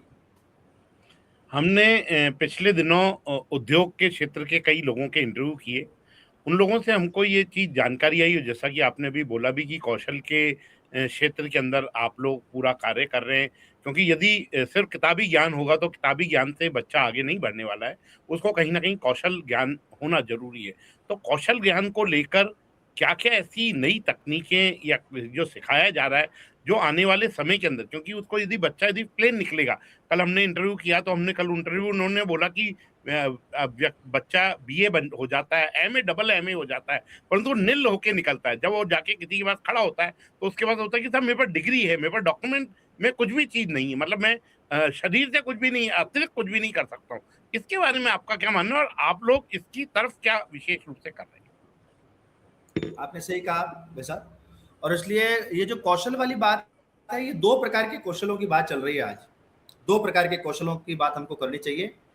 एक कौशल है जो लाइफ स्किल्स हैं, जिसमें कम्युनिकेशन स्किल है, अच्छा संभाषण करना। आज जब आप लोग भी पर्याप्त परिवारों में आते जाते हैं, क्या आप ये अनुभव नहीं कर रहे हैं कि आज छोटे बच्चे और बड़े लोगों के बीच में संवाद का जो मर्यादित आचरण होना चाहिए वो रेखाएं उल्लंघन हो रही है। यह कम्युनिकेशन मतलब अच्छे भाषण देना मात्र नहीं है। कम्युनिकेशन का मतलब है कि 2 लोगों में संवाद का तरीका क्या होना चाहिए, किस वे में और बातचीत होनी चाहिए, तो कम्युनिकेशन स्किल है। अच्छा लीडरशिप स्किल है, नेतृत्व देने का। यह नेतृत्व का मतलब बॉस और सबऑर्डिनेट नहीं होता। नेतृत्व देने का मतलब साथ लेकर चलना। मैं जहां तक आ गया हूं वहां तक आप आइए, फिर मैं आपको आगे बढ़ाने के लिए कुछ और प्रयत्न करूंगा। यह नेतृत्व का, तो यह नेतृत्व कौशल हो गया। ये अच्छा प्रभावी संप्रेषण कम्युनिकेशन का स्किल हो गया। इस प्रकार का ये जो सारी चीजें हैं ये एक लाइफ स्किल के रूप में देखी जा रही हैं। और दूसरा जो है जिसको हम बात कर रहे हैं वो वोकेशनल स्किल्स हैं, वो व्यावसायिक प्रशिक्षण की बात है। तो ये दोनों बातों को समान रूप से, बहुत अच्छा व्यावसायिक कौशल से युक्त हो गया तो उसकी कमी नहीं है अपने पास में, लेकिन अच्छा समृद्ध हो गया। वो सामान्य व्यक्ति के बारे में दृष्टि क्या रखता है, वो जब जीवन स्किल के बारे में बात करते हैं, लाइफ स्किल को देखते हैं, तो अच्छा व्यवसायिक स्किल से संपन्न व्यक्ति है, लेकिन अपने जीवन के कौशल में जब देखते हैं तो न्यूनता दिखाई देती है। बहुत अच्छे अच्छे अधिकारी हैं, वो माइक उठाते हैं और जब बोलते हैं समाज में, उनको समाज को प्रेरणा देने के लिए ताकत उनके हाथ में होती है, लेकिन जब वो बोलने लगते हैं तो सामने बैठी ऑडियंस जो है वो तालियां बजाती है, इसलिए क्योंकि बॉस है यार, अगर बुरा मान जाएगा, बात को समझ में नहीं आई है लेकिन बुरा मान जाएगा। तो ये जो स्किल्स हैं ये 2 प्रकार की है। एक जीवन कौशल है जिसमें नेतृत्व क्षमता, वक्तृत्व का अच्छा पोषण, संप्रेषण की अच्छी प्रभावी कला, जो मन में आता है उसको अच्छे तरीके से कह पाने की क्षमता, ये सारी चीजें हैं। और तीसरी एक और बात है, जैसे सामान्य मैं बताता हूँ, जैसे आपने कहा MA का, आपको ध्यान हो तो नारद जयंती के कार्यक्रम में दैनिक भास्कर के संपादक थे अग्रवाल, जो उन्होंने एक बात कही थी। उन्होंने कहा कि उनके पास जब दायित्व था तो पूरे राजस्थान भर में से उन्होंने हिंदी के संपादकों के लिए कोई ऑनलाइन वैकेंसी निकाली थी। लगभग MA हिंदी के जो लोग हैं उन्होंने आवेदन किए और शुद्ध लेखन में वो उनकी जो पोस्टें थी वो खाली रह गई। 3000 MA हिंदी के लोगों ने आवेदन किया लेकिन शुद्ध हिंदी में लिख नहीं पाए। क्या इसको भी हम स्किल मानेंगे कि नहीं मानेंगे? और इसलिए ये सारी स्किल्स एक तरफ है, और दूसरा आप जिस और उद्यमियों से बात जो हुई उसके आधार पर जो बात करना चाह रहे हैं वो दूसरी स्किल है। वो स्किल का नाम है वोकेशनल स्किल्स। उसके लिए अपन ने छोटे छोटे प्रयास किए। आपको ध्यान हो तो शायद आपने भी कवरेज किया था कोरोना के कालखंड में। अपन ने विचार किया कि चाइनीज लाइटें इसका बड़ा एक बूम चल रहा था। अपन ने अपने बच्चों को, अपने अभिभावकों को, अपने जो बाईजी पियोन्स वगैरह थे, सबको लगाकर ये प्रयत्न किया और दिल्ली से हमने ढूंढना पड़ा कि जो बल्ब है वो बल्ब पुराना, जो लटुड़ी का बल्ब आता था एक पुरानी लाइटिंग का, वो बल्ब कहाँ मिलेगा, कैसे मिलेगा। उसको ला करके लगभग सब बच्चों ने मिलकर के इलेक्ट्रिक लड़ियां बनाई थी। लगभग 150 पौने 200 के आसपास वो लड़ियां बनाई और वो इतनी जल्दी सेल्ड आउट हो गई। हम ये चाहते थे कि 100-150 लाइटें अपने विद्यालय के लिए हमेशा रहे जिसको हम इसको कर सकें, लेकिन जब वो आपके समाचार प्रकाशित हुआ उसके बाद में वो बची ही नहीं। इतनी भारी डिमांड उसकी समाज में कि बच्चों ने अपने हाथ से बनाई है और ये हम गर्व से लगाएंगे। लेकिन उसमें एक और वही बात जो मैंने पहले कही, हर बात में एक आर्थिक पक्ष बड़ा मैटर करता है। ये जो उद्यमी अपने संपर्क में आए हैं, अगर उनका वास्तव में समाज के प्रति ऐसा चिंतन है तो मैं ऑफर करता हूं उनको। ये बात तो सही है, सरकार भी इसी दिशा में, नीति भी यही कहती है, कक्षा 6 से लेकर 8 तक प्रतिवर्ष 10 दिन का वोकेशनल एजुकेशन प्रोग्राम ये अपने को बनाना ही है। हम उस पर प्रयत्न भी कर रहे हैं, लेकिन ऐसे सेवाभावी लोगों को भी, उद्यमियों को, उनको आगे आना चाहिए। उनको ऐसे छोटे छोटे कौन से ऐसे उद्यम है जो बच्चों को स्किल डेवलप करके वो कर सकते हैं उन कामों को, और जोखिम भरे ना हो, उनको कोई सिखाए अच्छे तरीके से। तो अगर ये जो उद्यमी जिन्होंने मौखिक रूप से इस प्रकार की चिंता जाहिर की है, मैं आह्वान करता हूं विद्या भारती के तंत्र के साथ मिलकर हम पूरे तैयार हैं उस उद्यमिता के, उस वातावरण को विद्यालयी शिक्षा के साथ जोड़ने के लिए। लेकिन अच्छे सेवाभावी उद्यमी, इसीलिए आप अभी जो मैंने पहले कही, ये 2 प्रकार की स्किल्स हैं। एक जीवन कौशल है, कोई संवेदना है, सेवा का भाव है, ये भी जीवन का स्किल है। ये सेवा भाव और संवेदना से युक्त कोई उद्यमी जो आज सफल हो गया है उद्योग जगत में, वो आए हमारे जैसे लोगों के साथ। हम अपने द्वार खुले रखे हुए हैं। वो जो रॉ मटेरियल प्रोवाइड कराना है, वो जो ट्रेनर प्रोवाइड कराना है, वो उसकी कोई योजना बनाएं और हमारे जैसे लोगों के साथ आए। हम उसका एक फूटी कोड़ी भी और निरर्थक नहीं जाने देंगे, और उसमें से निकाल करके हम बहुत बड़ा आउटपुट वो समाज के सामने रख देंगे। इस दिशा में हम प्रयत्न कर रहे हैं। जैसे मैंने आपको ये इलेक्ट्रिक लाइट का जो बताया, उस पर हमने काम किया है। आपको ध्यान हो तो लगभग 3-4 साल पहले एक बड़ा कला एवं शिल्प प्रदर्शनी 3 दिन के लिए अपन ने विद्यालय में लगाई थी।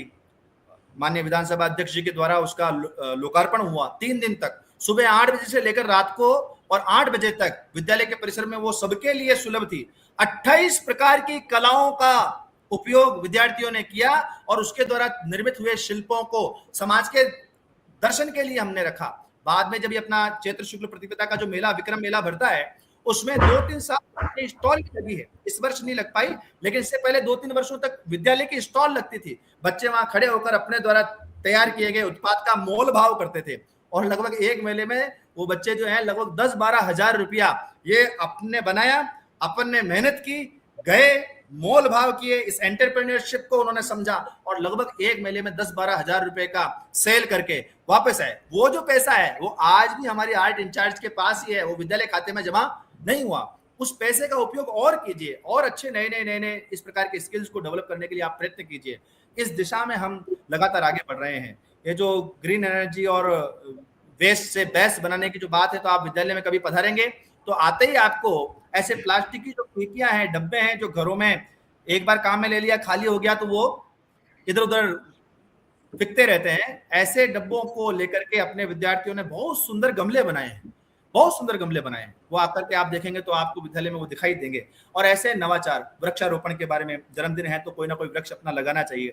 आजादी का अमृत महोत्सव था तो हमने अपना पास का जो सार्वजनिक पार्क है उसमें बच्चों के माध्यम से पेड़ लगाना, और ये पेड़ हमारा अपना है, इस प्रकार की संवेदना। एक और गजब बात जो इसमें आप मान सकते हैं उसको भी, हमने प्रयास किया कि हम कुछ फलदार वृक्षों को लगाएं, पोषण करें। तो हमने ऐसा फल जो सामान्यतः आजकल अपने घरों में आना बंद हो गया, शहतूत, एक बहुत कम समय के लिए आता है भाई साहब, तो हमने शहतूत के ऐसे 4-5 पेड़ लगाए और कक्षा दूसरी तीसरी तक के बच्चों के साथ शहतूत पार्टी की। उन लोगों में से बहुत सारे बच्चों ने पहली बार शहतूत चखा। तो अब ये शहतूत जो है ये भी एक प्रकार का व्यवसायिक स्किल है कि हम कुछ अपने पास अगर जमीन है तो ऐसे 4-5-7 पेड़ ये लगाए जा सकते हैं। उन फलों का भी व्यापार एक सीजनल व्यापार के रूप में किया जा सकता है। ये दृष्टि ये हम अपने सामर्थ्य अनुसार दे रहे हैं, लेकिन हाँ, इच्छा अभी बड़ी है, राष्ट्रीय शिक्षा नीति की अपेक्षा भी बड़ी है, लेकिन वो फुलफिल तब हो पाई जाएगी जब आप जैसे लोगों के माध्यम से एक इस प्रकार का कोई इकोसिस्टम डेवलप होगा जिसमें उद्यमी, सफल उद्यमी, सेवा भाव से युक्त उद्यमी ये इन्वेस्टमेंट करेगा। तो इन्वेस्टमेंट करेगा तो उसके मन में ये बात हो सकती है, यार मेरे पैसे का उपयोग सही होगा कि नहीं होगा। तो फिर उसको विद्या भारती का आह्वान मैं करता हूं, वो हमारे जैसे लोगों के पास अगर आएंगे विद्या भारती में, तो पूरे अजमेर जिले में 19 विद्यालय हैं, जहां वो चाहेंगे वहां उनके साथ उनके स्पॉन्सरशिप में इस प्रकार के कौशल विकास का बहुत अच्छा मॉडल हो सकता है। वो आपके सहयोग से इतना अच्छा भी हो सकता है कि पूरी देश भर में चर्चा का विषय बन जाए। जैसे जापान के बारे में, जैसे चीन के बारे में बात कही जाती है कि चीन के बच्चे जो हैंड ये रिस्ट वॉच है ये खेलते खेलते बना लेते हैं, छोटे छोटे गैजेट्स हैं, वो गैजेट्स वो स्कूलों में बना लेते हैं, इसलिए उनका लेबर कॉस्ट कम हो जाता है, सस्ता प्रोडक्ट मार्केट में दुनिया भर में मिल जाता है।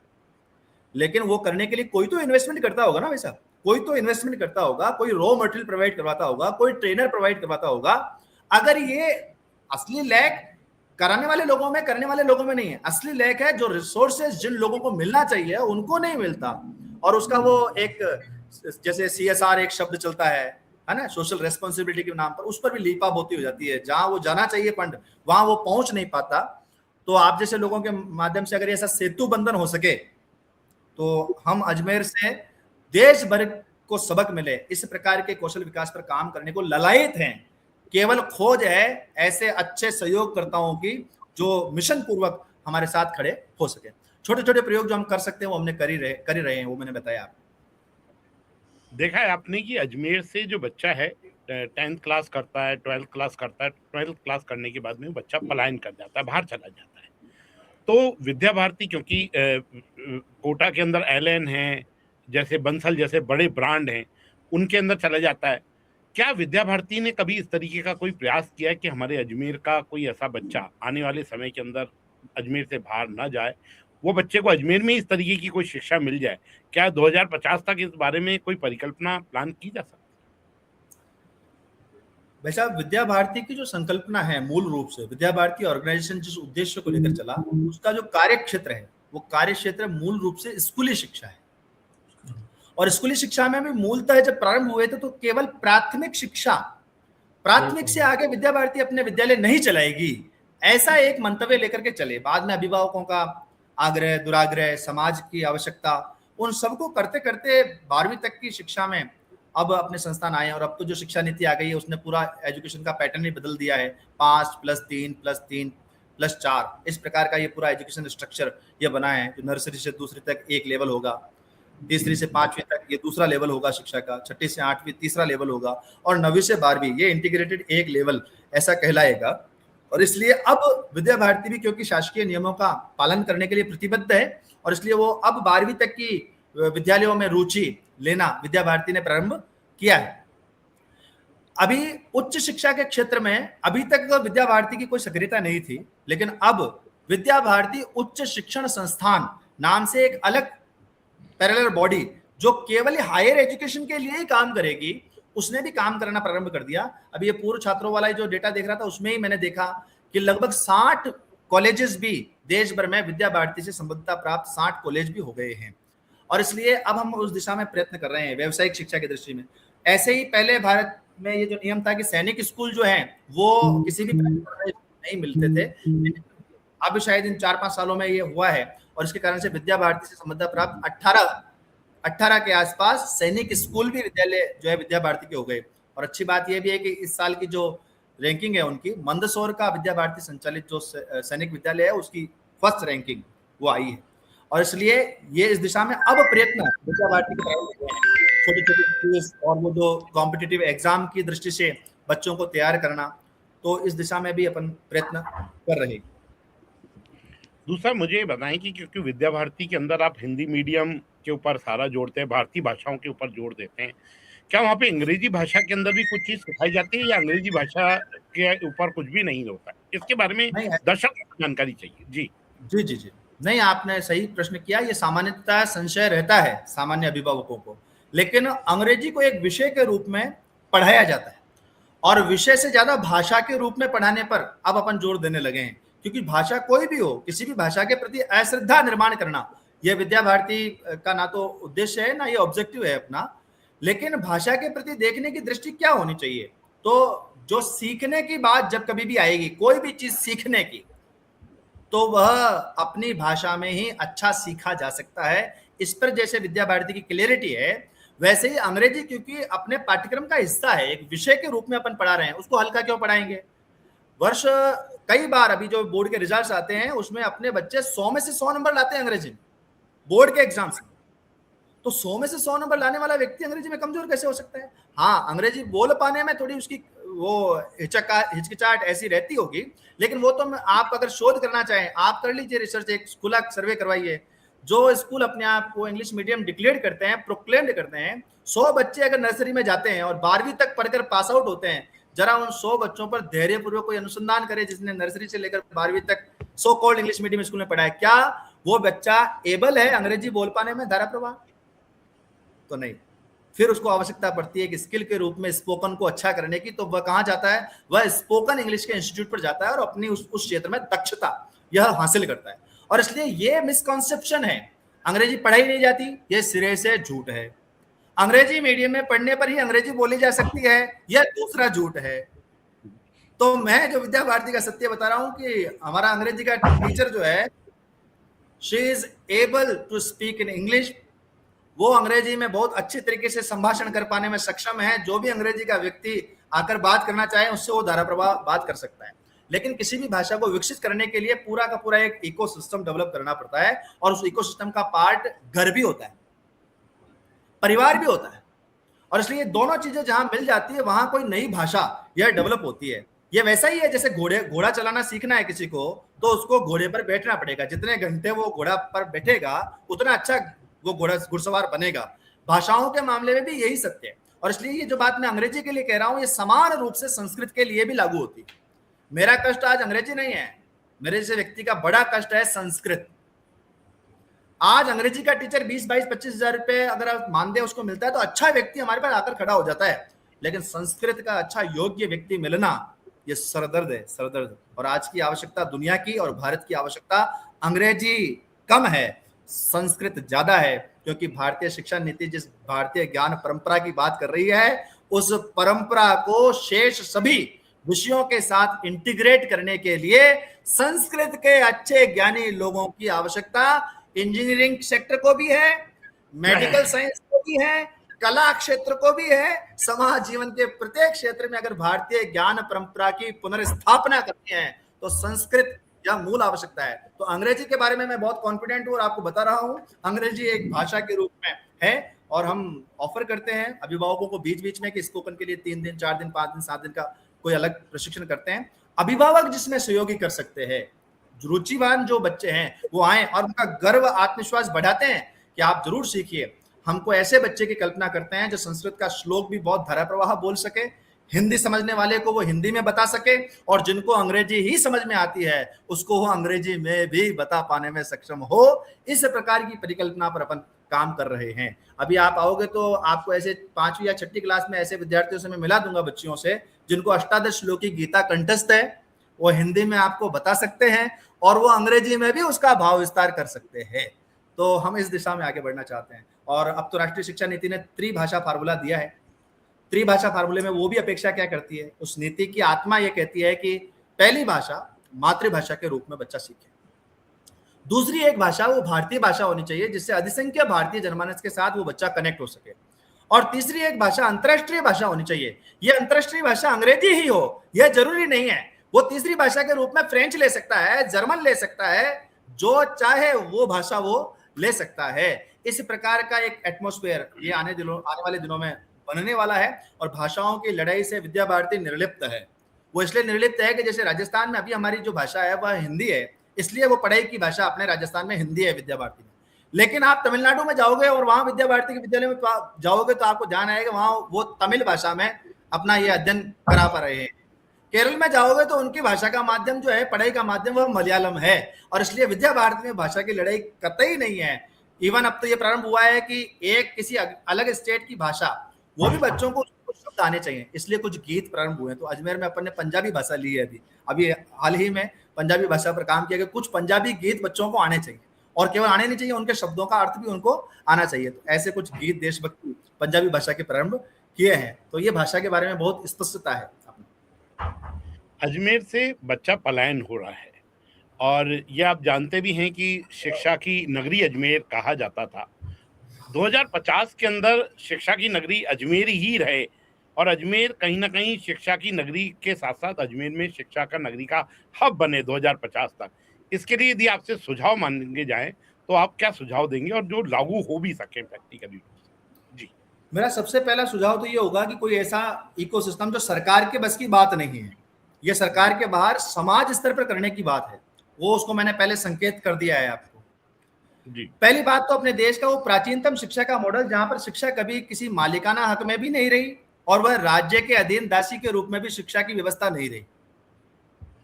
समाज के अनुभवी और विजनफुल जो लोग हैं, उन लोगों ने शिक्षा का नेतृत्व किया हमेशा ही। जब हम भारत विश्वगुरु कहलाता था तो शिक्षा का मॉडल कैसा था? तो वो ऐसा था, राजा के अधीन दासी बनकर शिक्षा नहीं रही। एक सरकार आएगी, पाठ्यक्रम ये हो जाएगा, दूसरी सरकार आएगी, पाठ्यक्रम ये हो जाएगा। कौन तय करेगा इस देश में पाठ्यक्रम? और इसलिए समाज के अनुभवी लोग और कुछ ऐसे लोग जिनको ईश्वर ने आर्थिक सामर्थ्य दे दिया है, अब वो करोड़पति हो गया, अब वो अरबपति होने के लिए चेष्टा करता है। अरबपति हो जाता तो और उसका फिगर आगे बढ़ना चाहिए। ऐसे लोग जो धाप गए हैं पैसा कमा करके, जिनके पास है, ईश्वर की बड़ी कृपा रही, कुबेर का खजाना खुल गया उनके पास। अजमेर में रहने वाले ऐसे लोगों को, उनको विजनफुल होना पड़ेगा, उनको मन बनाना पड़ेगा। नेताओं के भरोसे रहेंगे कभी नहीं होगा। 2050 नहीं, इस सृष्टि के अंत तक हम वो स्तर कभी अचीव नहीं करेंगे। समाज में ऐसे लोग अगर खड़े हुए जिन्होंने आर्थिक, जैसे मैं बार बार आपने मेरे से जब प्रश्न किया विद्या भारती के बारे में, ये हो पा रहा है क्या? मैं कहता हमारी ताकत के अनुसार हम कर पा रहे हैं, लेकिन कमी क्या आ रही है? आर्थिक संसाधनों की कमी आती है, और उसका उत्तर, अर्थ का उत्तर अर्थ ही है। और इसलिए एक ऐसा इकोसिस्टम खड़ा हो जिसके पास जो है वो देने की मानसिकता में आ जाए। कोई अच्छी स्किल है, वो ये इस बात में आ जाए कि मुझे 1 रुपया भी नहीं चाहिए भाई साहब, लेकिन हम ऐसे बच्चों का निर्माण करें, एक अच्छा रोल मॉडल कोई एक ऐसा तरीका बना लें। एक बार ऐसा तरीका बन जाए, उसको देख करके दूसरे लोग भी फिर उसी प्रकार के मोड पर आगे काम करने लग जाएं। और इसलिए सरकार से निरपेक्ष, बिना सरकार से एक फूटी कौड़ी की भी सहायता मांगे, समाज जीवन के भीतर से इस प्रकार के केंद्र जब खड़े होकर स्थापित हो जाएंगे, तब 2050 तक का भी समय नहीं लगेगा। एक पीढ़ी को निकलकर समाज में आने में केवल 15 साल लगते हैं इस शिक्षा नीति के अनुसार। 3 साल का बच्चा आए नर्सरी कक्षा में, 12 साल का बच्चा निकल करके मार्केट में जाए। वो जो शिक्षा नीति कह रही है 12वीं के बाद में उसको ये MA की डिग्रियों की भीड़ नहीं करनी है। 12वीं के बाद हमारे बच्चों को ये समझ में आना चाहिए कि अगर हम हायर एजुकेशन रिसर्च की फील्ड में जाना चाहते हैं तो हम आगे डिग्री करें, डिप्लोमा करें। अदरवाइज 12वीं के बाद एंटरप्रेन्योरशिप बने। समझ में आ गया मुझे ये काम करना है, उस काम को करेंगे साल 2 साल 3 साल, फिर इच्छा हुई तो आकर फर्स्ट ईयर करेंगे। फर्स्ट ईयर की डिग्री अपने आप में पूरी होगी, वो पूरी हो गई तो फिर वो अपने काम को आगे बढ़ा ले। फिर लगे कि हमको ये आगे करना है तो सेकंड ईयर पूरा कर ले। ऐसा करके वो इसीलिए है कि 12वीं तक के बच्चों के समझ में आ जाना चाहिए, अगर हायर एजुकेशन सेक्टर में ही जाना है या रिसर्च प्रोग्राम में जाना है तो ही 12वीं के बाद आगे पढ़ाई की डिग्रियों का ढेर करना है। वरना वो जो आपने शुरू में कही कि MA की 2 बार MA कर लिया, 4 बार MA कर लिया, अरे भाई सीखा क्या, समाज को दिया क्या? तो उसमें 0 ही है बड़ा सारा। तो वो स्थिति शून्य हो सकती है और उसके लिए मुझे लगता है 50 तक का इंतजार नहीं करना पड़ेगा। अगर ऐसा कोई एक इकोसिस्टम जिसके पास जो है मैं देना चाहता हूं, और विद्या भारती का तंत्र ऐसे सब लोगों का स्वागत करता ही आया है, अभी भी करेगा। आप आइए, आपके पास क्या है जो आप समाज को निस्वार्थ भाव से देना चाहते हैं, हम उसका एक एक समय, एक एक क्षण और एक एक फूटी कौड़ी तक बहुत अच्छे तरीके से उपयोग करते करते इस मार्ग पर आगे बढ़ रहे हैं। तो मुझे लगता है वैसे मेरा सबसे पहला तो सुझाव यही है कि शिक्षा को सरकार की जिम्मेदारी ना मान करके और समाज अपनी जिम्मेदारी माने और समाज में ऐसे प्रतिष्ठित लोगों के समूह जगह जगह खड़े हों जो शैक्षिक क्षेत्र का नेतृत्वकर्ता बनकर उभरे। वो जीवन से, उनके जीवन से समाज उनको ये नेतृत्व देगा, बातों से नहीं देगा। काम करता हुआ दिखेगा ना उनको, तो समाज स्वतः ही उनको ये नेतृत्व देने लग जाएगा कि शिक्षा की बात करने का अधिकार केवल इन लोगों को है, बाकी लोगों को शिक्षा की बात करने का अधिकार अभी नहीं है। ऐसा कुछ होगा तो बढ़ेगा, वरना जो आप सोच रहे हो ना भाई साहब, वो हो जाएगा। जैसे आपने कोटा के एलन का उदाहरण दिया, लेकिन आज एलन की स्थिति क्या है, कोटा की स्थिति क्या है, आज की वस्तुस्थिति उसकी क्या है? आज उसका व्यापार जो है वो व्यापार ही था, इसलिए शेयर मार्केट की तरफ बढ़ा, आज ऊंधे मूंधे वापस नीचे गिर गया है। आज वो स्थिति सीकर की हो गई। अभी नीट के पेपर जो लीक हुए उसके बाद में अब थोड़े दिनों में सीकर की वही स्थिति होगी जो कल कोटा की थी। तो उस प्रकार का विजन अजमेर के बारे में बनाना है क्या? तो अगर उस प्रकार का विजन बनाना हो सकता है 5, 7, 10 साल के लिए हो जाए ऐसा, लेकिन स्थायी रूप से अजमेर शिक्षा का नगरी हो जाएगा। वो स्थायी तो तब होगा जब यहाँ पर इस प्रकार के लोग खड़े होंगे जो शिक्षा के बारे में बहुत मूल का, मर्म का चिंतन रखते हैं, तब जाकर कोई स्थायी शिक्षा का चिंतन खड़ा होगा।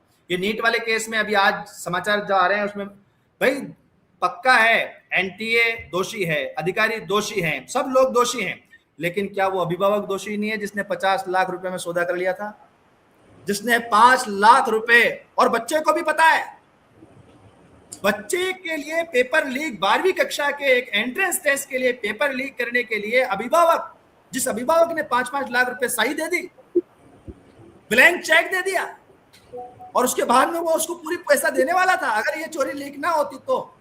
और ये तो पता भी, जो मुझे आज तक अभी पता चला है जो जानकारी, ये तो लीक भी उजागर इसलिए हो गया कि वो जो एजेंसी जिसने पेपर लीक किए उसने फोन कर करके बाकी पैसे मांगने चालू कर दिए थे, तो ये ब्लास्ट हो गया।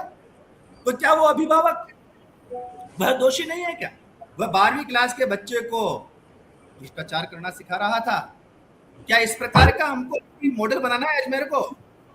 तो अगर ऐसा मॉडल बनाना है तो उसके लिए मेरे पास कोई सुझाव नहीं है, लेकिन कोई स्थायी शिक्षा के बारे में केंद्र बनाना है तो फिर मैंने बताया जो अनुभवी लोग हैं, सेवानिवृत्त एक शब्द होता है, सेवानिवृत्त यानी रिटायरमेंट, लेकिन उसको सच्ची बात कहें तो क्या कहना चाहिए? नौकरी से मुक्त हुए हैं, नौकरी से। सेवा तो जीवन में कभी हुई ही नहीं थी। नहीं। ऐसे जो नौकरी से मुक्त हो गए उनको सेवानिवृत्त नहीं होना चाहिए, उनको सेवा प्रवृत्त होना चाहिए। ऐसे लोग जब निरपेक्ष भाव से, निस्वार्थ भाव से शिक्षा का चिंतन करने लगेंगे तो अजमेर का शैक्षिक मॉडल ना केवल एक बार खड़ा होगा, खड़ा होने के बाद स्थायी स्वरूप को प्राप्त कर लेगा और पूरा देश और दुनिया उसको, उससे एडमायर होकर उसको एक्सेप्टेंस करने लगेगी, उसको स्वीकार करने लगेगी। ऐसा मेरा व्यक्तिगत मत है।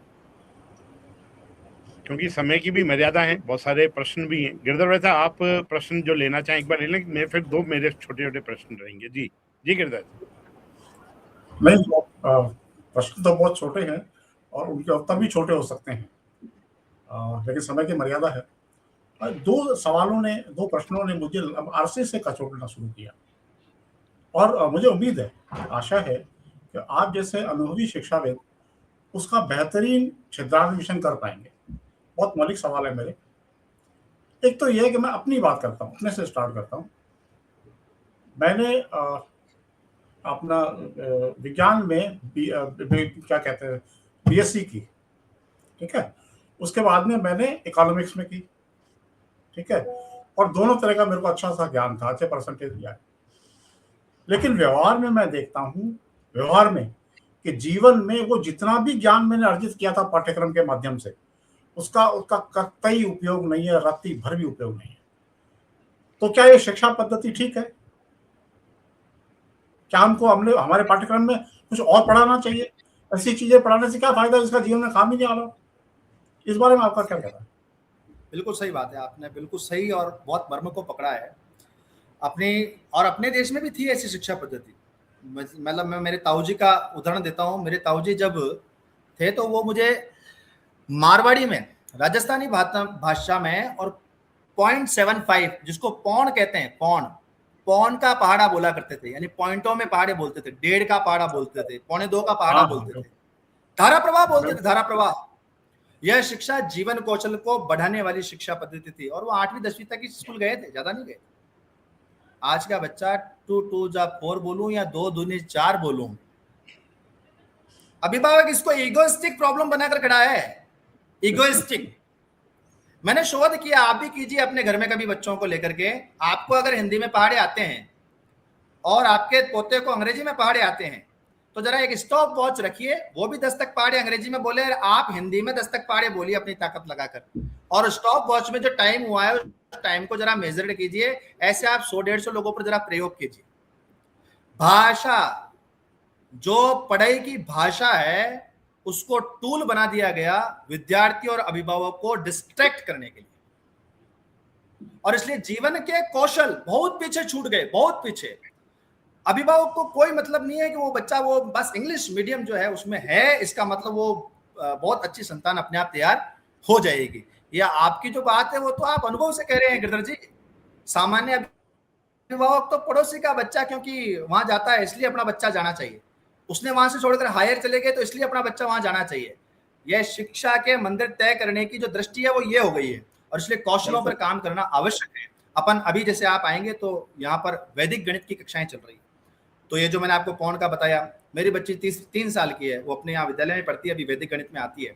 जब वो वापस आकर के ये छोटे छोटे फार्मूले जो 16 सूत्रों और 13 उपसूत्रों पर अपनी वैदिक गणित टिकी है, मुझे भी जैसा मैंने पहले कह दिया आपके जैसे हम भी ऐसे विद्यालयों के कभी हिस्से नहीं रहे, लेकिन आज आकर के जब वो बताती है 3 साल की बच्ची 2 संख्याओं के गुणा को ऐसे मौखिक में करने लगी है, अभ्यास शुरू किया उसने।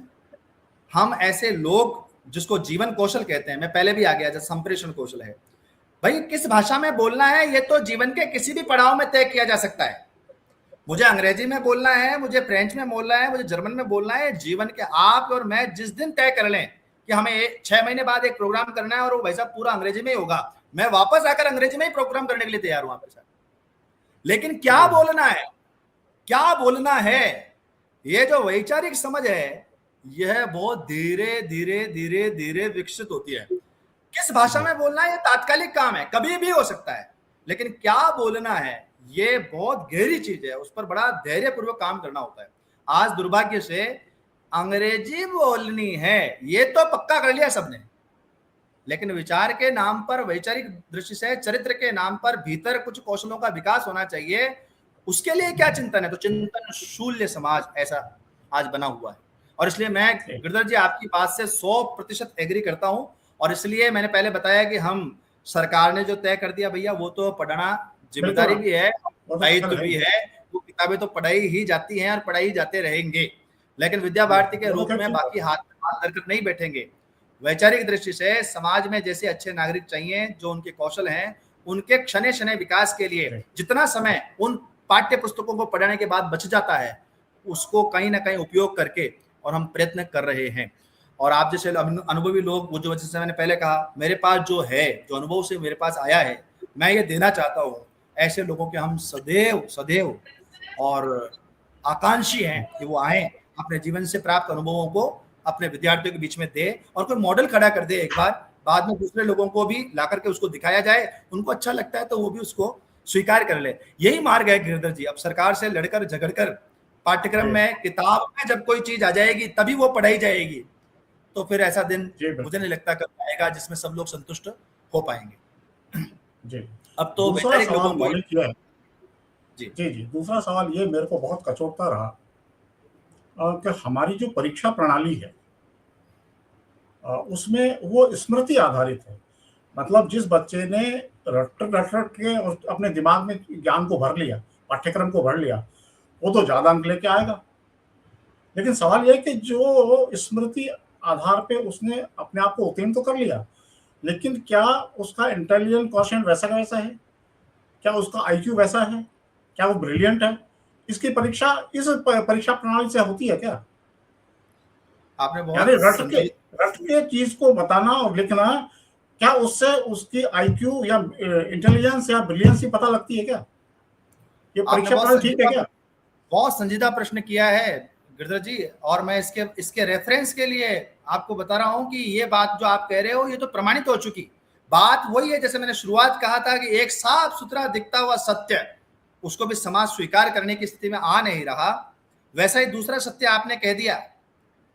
सेम टू सेम जो भाषा के नाम पर जो सत्य मैंने बताया, वैसा ही दूसरा सत्य है जो आप कह रहे हो। और राजस्थान पत्रिका का मुझे ध्यान है, वो घटना थी शायद, बहुत समय हो गया इसलिए, लेकिन दिल्ली का कोई एक प्रतिष्ठित कॉलेज है, Shri Ram college of commerce ऐसा करके, उसका एंट्रेंस टेस्ट था और उसकी जो कट ऑफ मार्क्स है वो 99.99 पर रुक गई। यानी 99.99 से नीचे जिनके नंबर आए उनको उस Shri Ram college of commerce ने एडमिशन नहीं दिया। तब राजस्थान पत्रिका ने एक बहुत बड़ा आर्टिकल फ्रंट पेज पर छापा था, उसका शीर्षक दिया था उन्होंने, उसका टाइटल था अंक बनाम योग्यता। क्या बात। अंक बनाम योग्यता। इस देश में योग्यता की लड़ाई अंकों से हो रही है। बिल्कुल बिल्कुल। और इसलिए ये जो राष्ट्रीय शिक्षा नीति आई है, इसने समाधान तो प्रस्तुत किया है, लेकिन फिर वही बात है, वो होगा तभी जब ये जो नया आई है ना बात, जिसका अभी विरोध प्रारंभ हो गया, मैं मेरा व्यक्तिगत मत कह रहा हूं कि कोई कमेटी होनी चाहिए, कोई ऐसी निर्लिप्त निस्वार्थ, हालांकि उसमें एक खामी ये भी है कि उसमें 75% अभिभावकों को उस कमेटी में लेने की बात ऐसी हुई, अभी मैंने पूरा पढ़ा नहीं उसको, लेकिन अगर ऐसा भी होगा तो वो निस्वार्थ नहीं होगी, वो तटस्थ नहीं होगी। उसके लिए तो समाज जीवन के अनुभव प्राप्त लोग वो कमेटी में होने चाहिए। और फिर वो शिक्षा नीति का वो आयाम जो आपकी बात को पूरा करेगा, वो है आजकल 360 डिग्री मूल्यांकन की बात चली है इस नई शिक्षा नीति में, 360 डिग्री मूल्यांकन। अब तक क्या होता था, किसी विद्यार्थी का मूल्यांकन कौन कर रहा है, तो उस विद्यार्थी के मूल्यांकन का अधिकार केवल और केवल उसके अध्यापक को है। उसने एक टेस्ट दिया, उस टेस्ट में कॉपी में जितने नंबर आए इतना उसका मूल्यांकन। लेकिन 360 डिग्री मतलब इस प्रकार से बच्चे को सब तरफ से देखना, सब तरफ से मतलब अभिभावकों को भी बच्चे के मूल्यांकन में शामिल करना, कक्षा के सहपाठियों के माध्यम से भी कभी कभी कुछ प्रकार के मूल्यांकन, इसका आचरण कक्षा में टीचर के बाहर जाने के बाद कैसा रहता है, इस प्रकार के मूल्यांकन वो हो, और तब जाकर के एक समग्रता से एक बच्चे का मूल्यांकन यह हो पाएगा। जैसे अभी आप कभी, मेरा इच्छा है कि आप पधारेंगे तो मैं आपको दिखाऊंगा, अभी दूसरी तक हमने इस प्रकार का काम करने का प्रयास किया है, और हमने उसको कोई प्रोग्रेस रिपोर्ट या अंक तालिका ऐसा नाम नहीं दिया है, उसको 360 डिग्री मूल्यांकन पत्रक ऐसा ही कहा है। और उसमें एक सेक्शन है जो अभिभावक हमको जानकारियां देगा, ऐसे नहीं देगा, वो सुबह से लेकर रात को सोने तक के बच्चे का ऑब्जर्वेशन करेगा, उस ऑब्जर्वेशन के आधार पर वह कुछ जानकारियां देगा लिखित में विद्यालय को। वो जो अभिभावक द्वारा दी गई जानकारियां हैं वह प्रमाण बनेगी उस मूल्यांकन के उस कॉलम का, जो अभिभावकों ने उसका मूल्यांकन किया है। घर पर बड़ों का सम्मान करता है क्या, अच्छा बोलता है क्या, समय पर उठता है क्या, घर की कोई दिनचर्या फॉलो करता है क्या, स्वयं स्वाध्याय करता है क्या, कोई संध्या वंदन करता है क्या, घर के कामों में सहयोग करता है क्या, इस प्रकार की बातों पर वह अभिभावक हमको डेटा प्रोवाइड कराएगा। वह डेटा भी उसके उस मूल्यांकन पत्रक का हिस्सा बनेगा।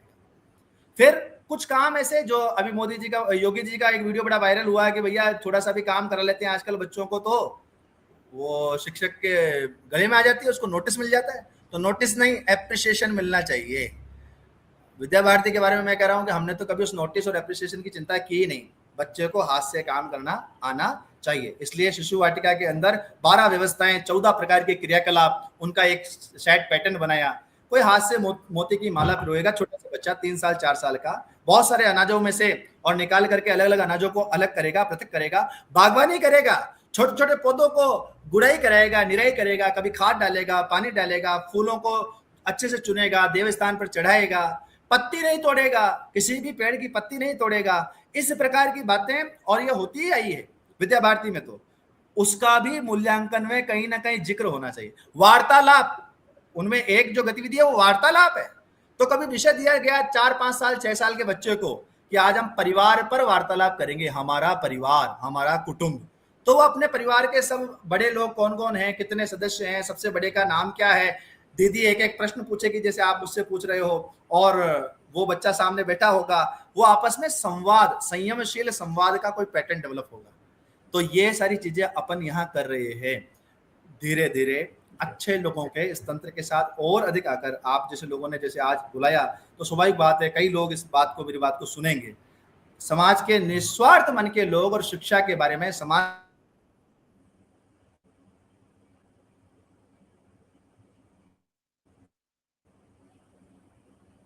बारे में और वो अगर अपने जैसे संस्थानों के साथ जुड़ेंगे तो ये सारे काम जो मैं आपको बता रहा हूं और ज्यादा गुणवत्तापूर्ण ये होते चले जाएंगे। और फिर जो आपकी जो मन का कष्ट है ना कि केवल अंकों के लिए ही प्रयास, तो हमने प्रयास तो किया है गिरधर जी वैसा, लेकिन सफल कितने होंगे ये समाज के संवेदनशील जागरूक लोगों के द्वारा तय होगा, वो अपने इस काम के साथ कितना जल्दी अपने आप को कनेक्ट कर पाते हैं।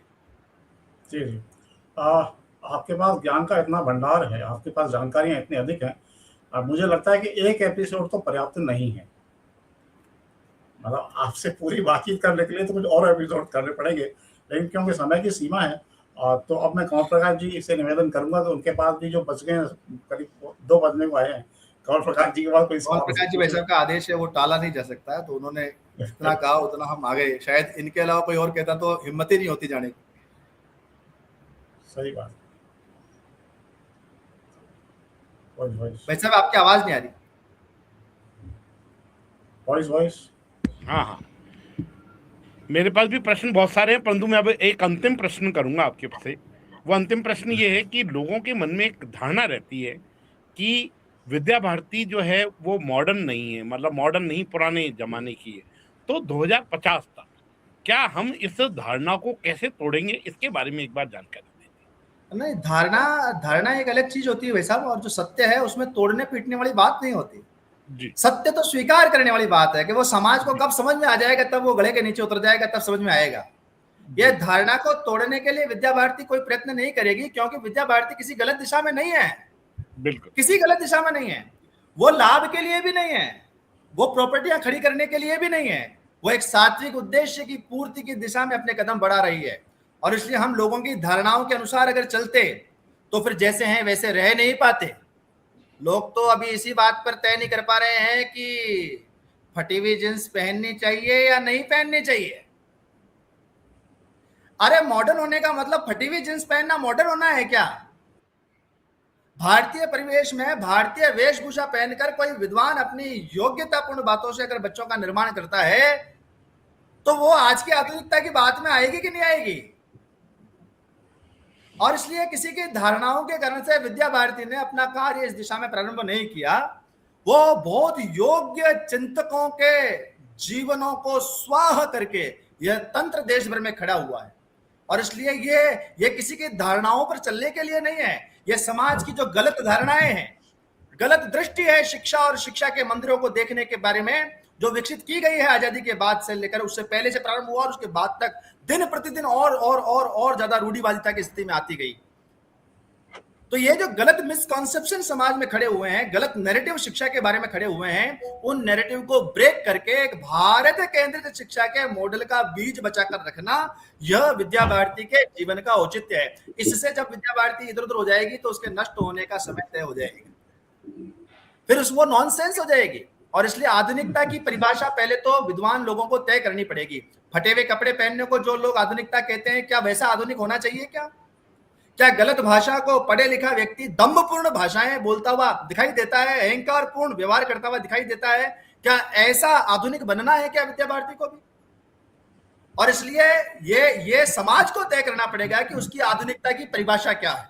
अगर उसकी आधुनिकता की परिभाषा अपने मनीषी भारत के केवल विद्या भारती के जनक नहीं, इस भारत राष्ट्र को एक राष्ट्र के रूप में खड़ा करने वाले जो क्रांतिकारी महापुरुष लोग रहे, जिन्होंने अपना जीवन खपाया इस राष्ट्र की आत्मा को बचाए रखने के लिए, उनकी नजरों में भी अगर वह आधुनिकता होगी तो विद्या भारती स्वतः ही ऑटोमेशन मोड पर उस दिशा में आगे बढ़ जाएगी। जैसा मैंने आपको बताया, आपने मुझसे एआई का सवाल किया, हमने आपको विश्वास से उत्तर दिया कि हम एआई के मार्ग पर आगे काम करने के लिए बढ़ चुके हैं। आपने मुझे अंग्रेजी की बात के लिए प्रश्न किया, मैंने आपको बताया अंग्रेजी सहित अंग्रेजी को प्रधानता देने के लिए संस्कृत को हीनता से ग्रस्त कर देंगे। ऐसा ना आज करेंगे ना कल करेंगे। और इसलिए आधुनिकता का मामला क्या है, ये समाज को तय करना पड़ेगा। अपने गलत नैरेटिव से बाहर निकलकर अपने सात्विक विमर्श को, जो बच्चे के हित में हो, समाज के हित में हो, राष्ट्र के हित में हो, अगर है, वह ऑटोमेशन मोड पर विद्या भारती की कार्य प्रणाली का हिस्सा बन जाएगा। जैसे एटीएल लैब बन गई, जैसे रोबोटिक लैब बन गई, जैसे अंग्रेजी स्पोकन के लिए हम प्रयत्न प्रारंभ कर दिए हैं। अंग्रेजी के बाद में जब लगेगी आज समाज में फ्रेंच की डिमांड बढ़ गई है, फ्रेंच को भी तीसरी भाषा में शुरू कर देंगे। इस आधुनिकता के मार्ग पर तो अपने आप ऑटोमेशन मोड पर है विद्या भारती, लेकिन समाज गलत भी चाहता है तो गलत कर ले। तो फिर जो डूबने जाएगा उसको बचाएगा कौन समाज? मुझे ऐसा लगता है कंवर प्रकाश जी ने सवाल किया था, उसमें आपने एक शब्द को पकड़ लिया। उनकी बात का मूल भाव मुझे समझ में आता है, जो जैसा मुझे समझ में आता है। वो आपसे ये जानना चाहते हैं कि सन 2050 तक आते आते विद्या भारती जो है अपनी ऐसी क्या स्थिति पैदा कर लेगी कि लोग मिशनरी स्कूल की बजाय इस तरफ आकर्षित होंगे। कितने ज्यादा आकर्षित होंगे? मुझे लगता है मूल भाव ये है। मूल भाव का उत्तर मैंने पहले जो दिया आपको कि विद्या भारती किसी की प्रतिस्पर्धा में खड़ी नहीं हुई है। विद्या भारती अपना एक सात्विक चिंतन लेकर खड़ी हुई है। जैसे जैसे समाज के जितने जितने वर्ग को वो बात समझ आती जाएगी, मैंने आपको विद्या भारती के पूर्व छात्रों की एक सुदीर्घ श्रृंखला से परिचित करवा दिया। आज का रिसेंट उदाहरण भी दे दिया राजस्थान का कि जितने हजार के आसपास आरएस बने उसमें से 60 विद्या भारती के ही विद्यालय, वो कोई अंग्रेजी माध्यम विद्यालय नहीं थे, है ना। आधुनिकता के पैटर्न में जो चाहिए वो सारी चीजें विद्या भारती में दी जा रही है। विद्या भारती 2050 में अपने आप को कैसे देखती है, तो वो इस रूप में देखती है कि जिस विचार को लेकर 75 साल तक यात्रा करते करते हम आए हैं, सब प्रकार की विपरीत आंधियों के बीच में अपने दीप को जलाए रखा।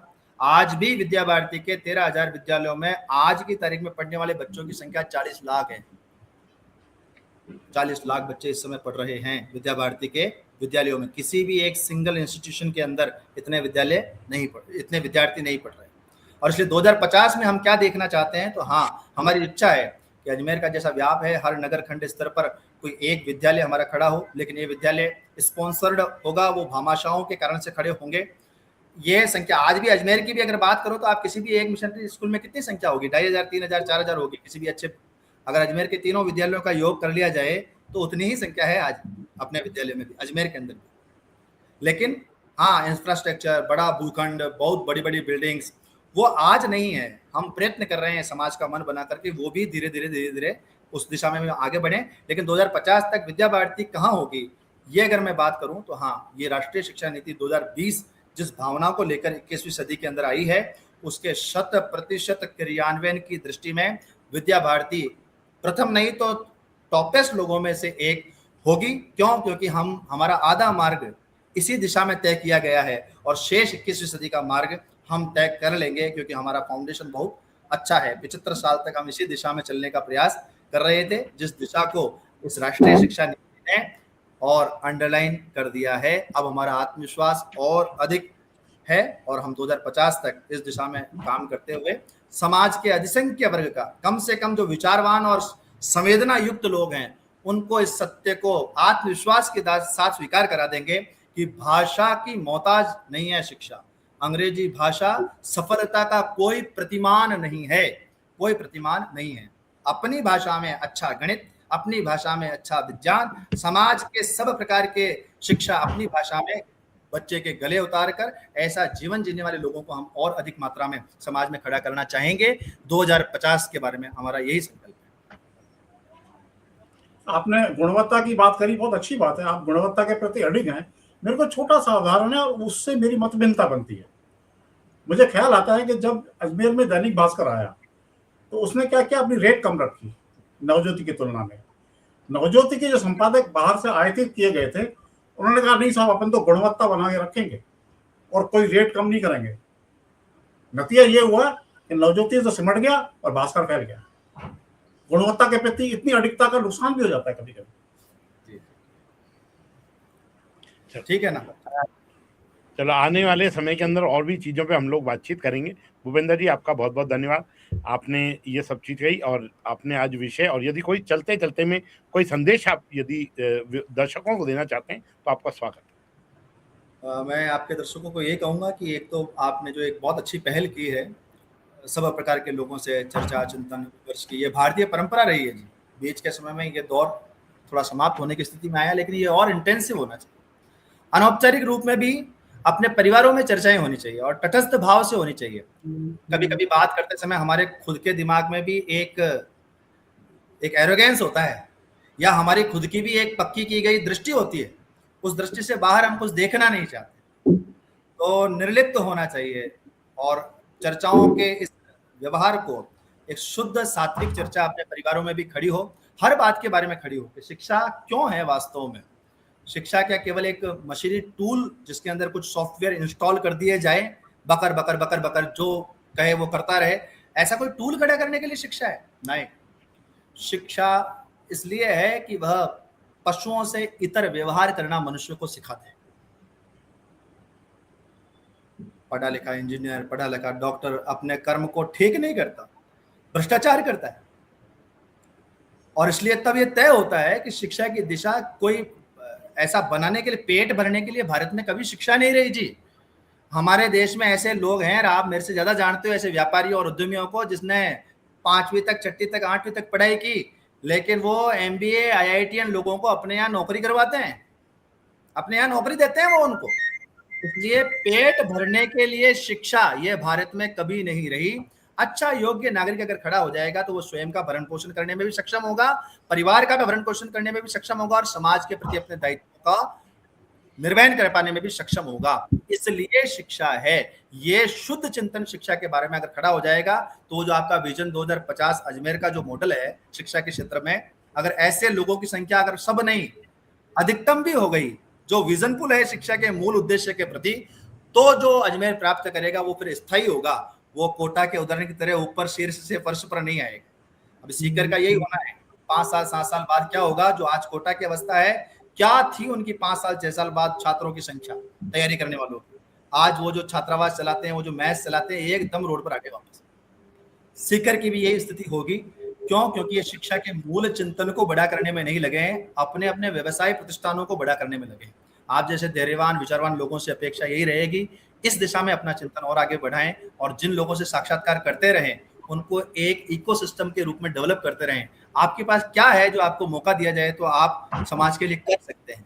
आप निसंदेह मेरा नाम लेकर के मेरे पास उनको भेज सकते हैं। हमारे पास जिसके पास जो है उसको समाज में उपयोग करने के लिए पूरा तंत्र तैयार किया हुआ है। ये मेरा आपको संदेश है। धन्यवाद। बहुत बहुत धन्यवाद उबाना जी। आपने बहुत ही महत्वपूर्ण जो जानकारियां हैं वो आज आपने हम लोगों को, दर्शकों को दी है। आने वाला समय निश्चित रूप से आज की इस एपिसोड को बहुत ध्यान रखिएगा। बहुत बहुत धन्यवाद आपका। बहुत बहुत दर्शकों, जैसा कि आपने देखा कि उबाना जी ने प्रश्नों का बहुत ही बड़े विस्तार से उन सब चीजों के बारे में बताई, क्योंकि कोई भी चीज होती है यदि विस्तार में कही जाती है तो विस्तार में कही हुई बात निश्चित रूप से लोगों के दिमाग में पूरी बात पहुंचती है, और यदि कोई छोटे जवाब दे देते हैं तो छोटा जवाब देने में उस बात का अंदर का भाव समझ में नहीं आता है। आपने उन सब चीजों को विस्तार से जानकारियां दी। गिरधर साहब क्या कहते हैं? खैर मैं तो निरुत्तर हूँ। वाना जी ने जितनी बातें कही हैं वो एक दृष्टिकोण है, मूलतः दृष्टिकोण का सवाल है कि आदमी किस दृष्टि से देख रहा है, और उसी स्थिति को आदमी किसी दूसरे दृष्टिकोण से देख सकता है, और दोनों दृष्टिकोण सही भी हो सकते हैं। लेकिन मेरा ये मानना है कि आदमी को एक दृष्टिकोण के प्रति अडिग नहीं रहना चाहिए।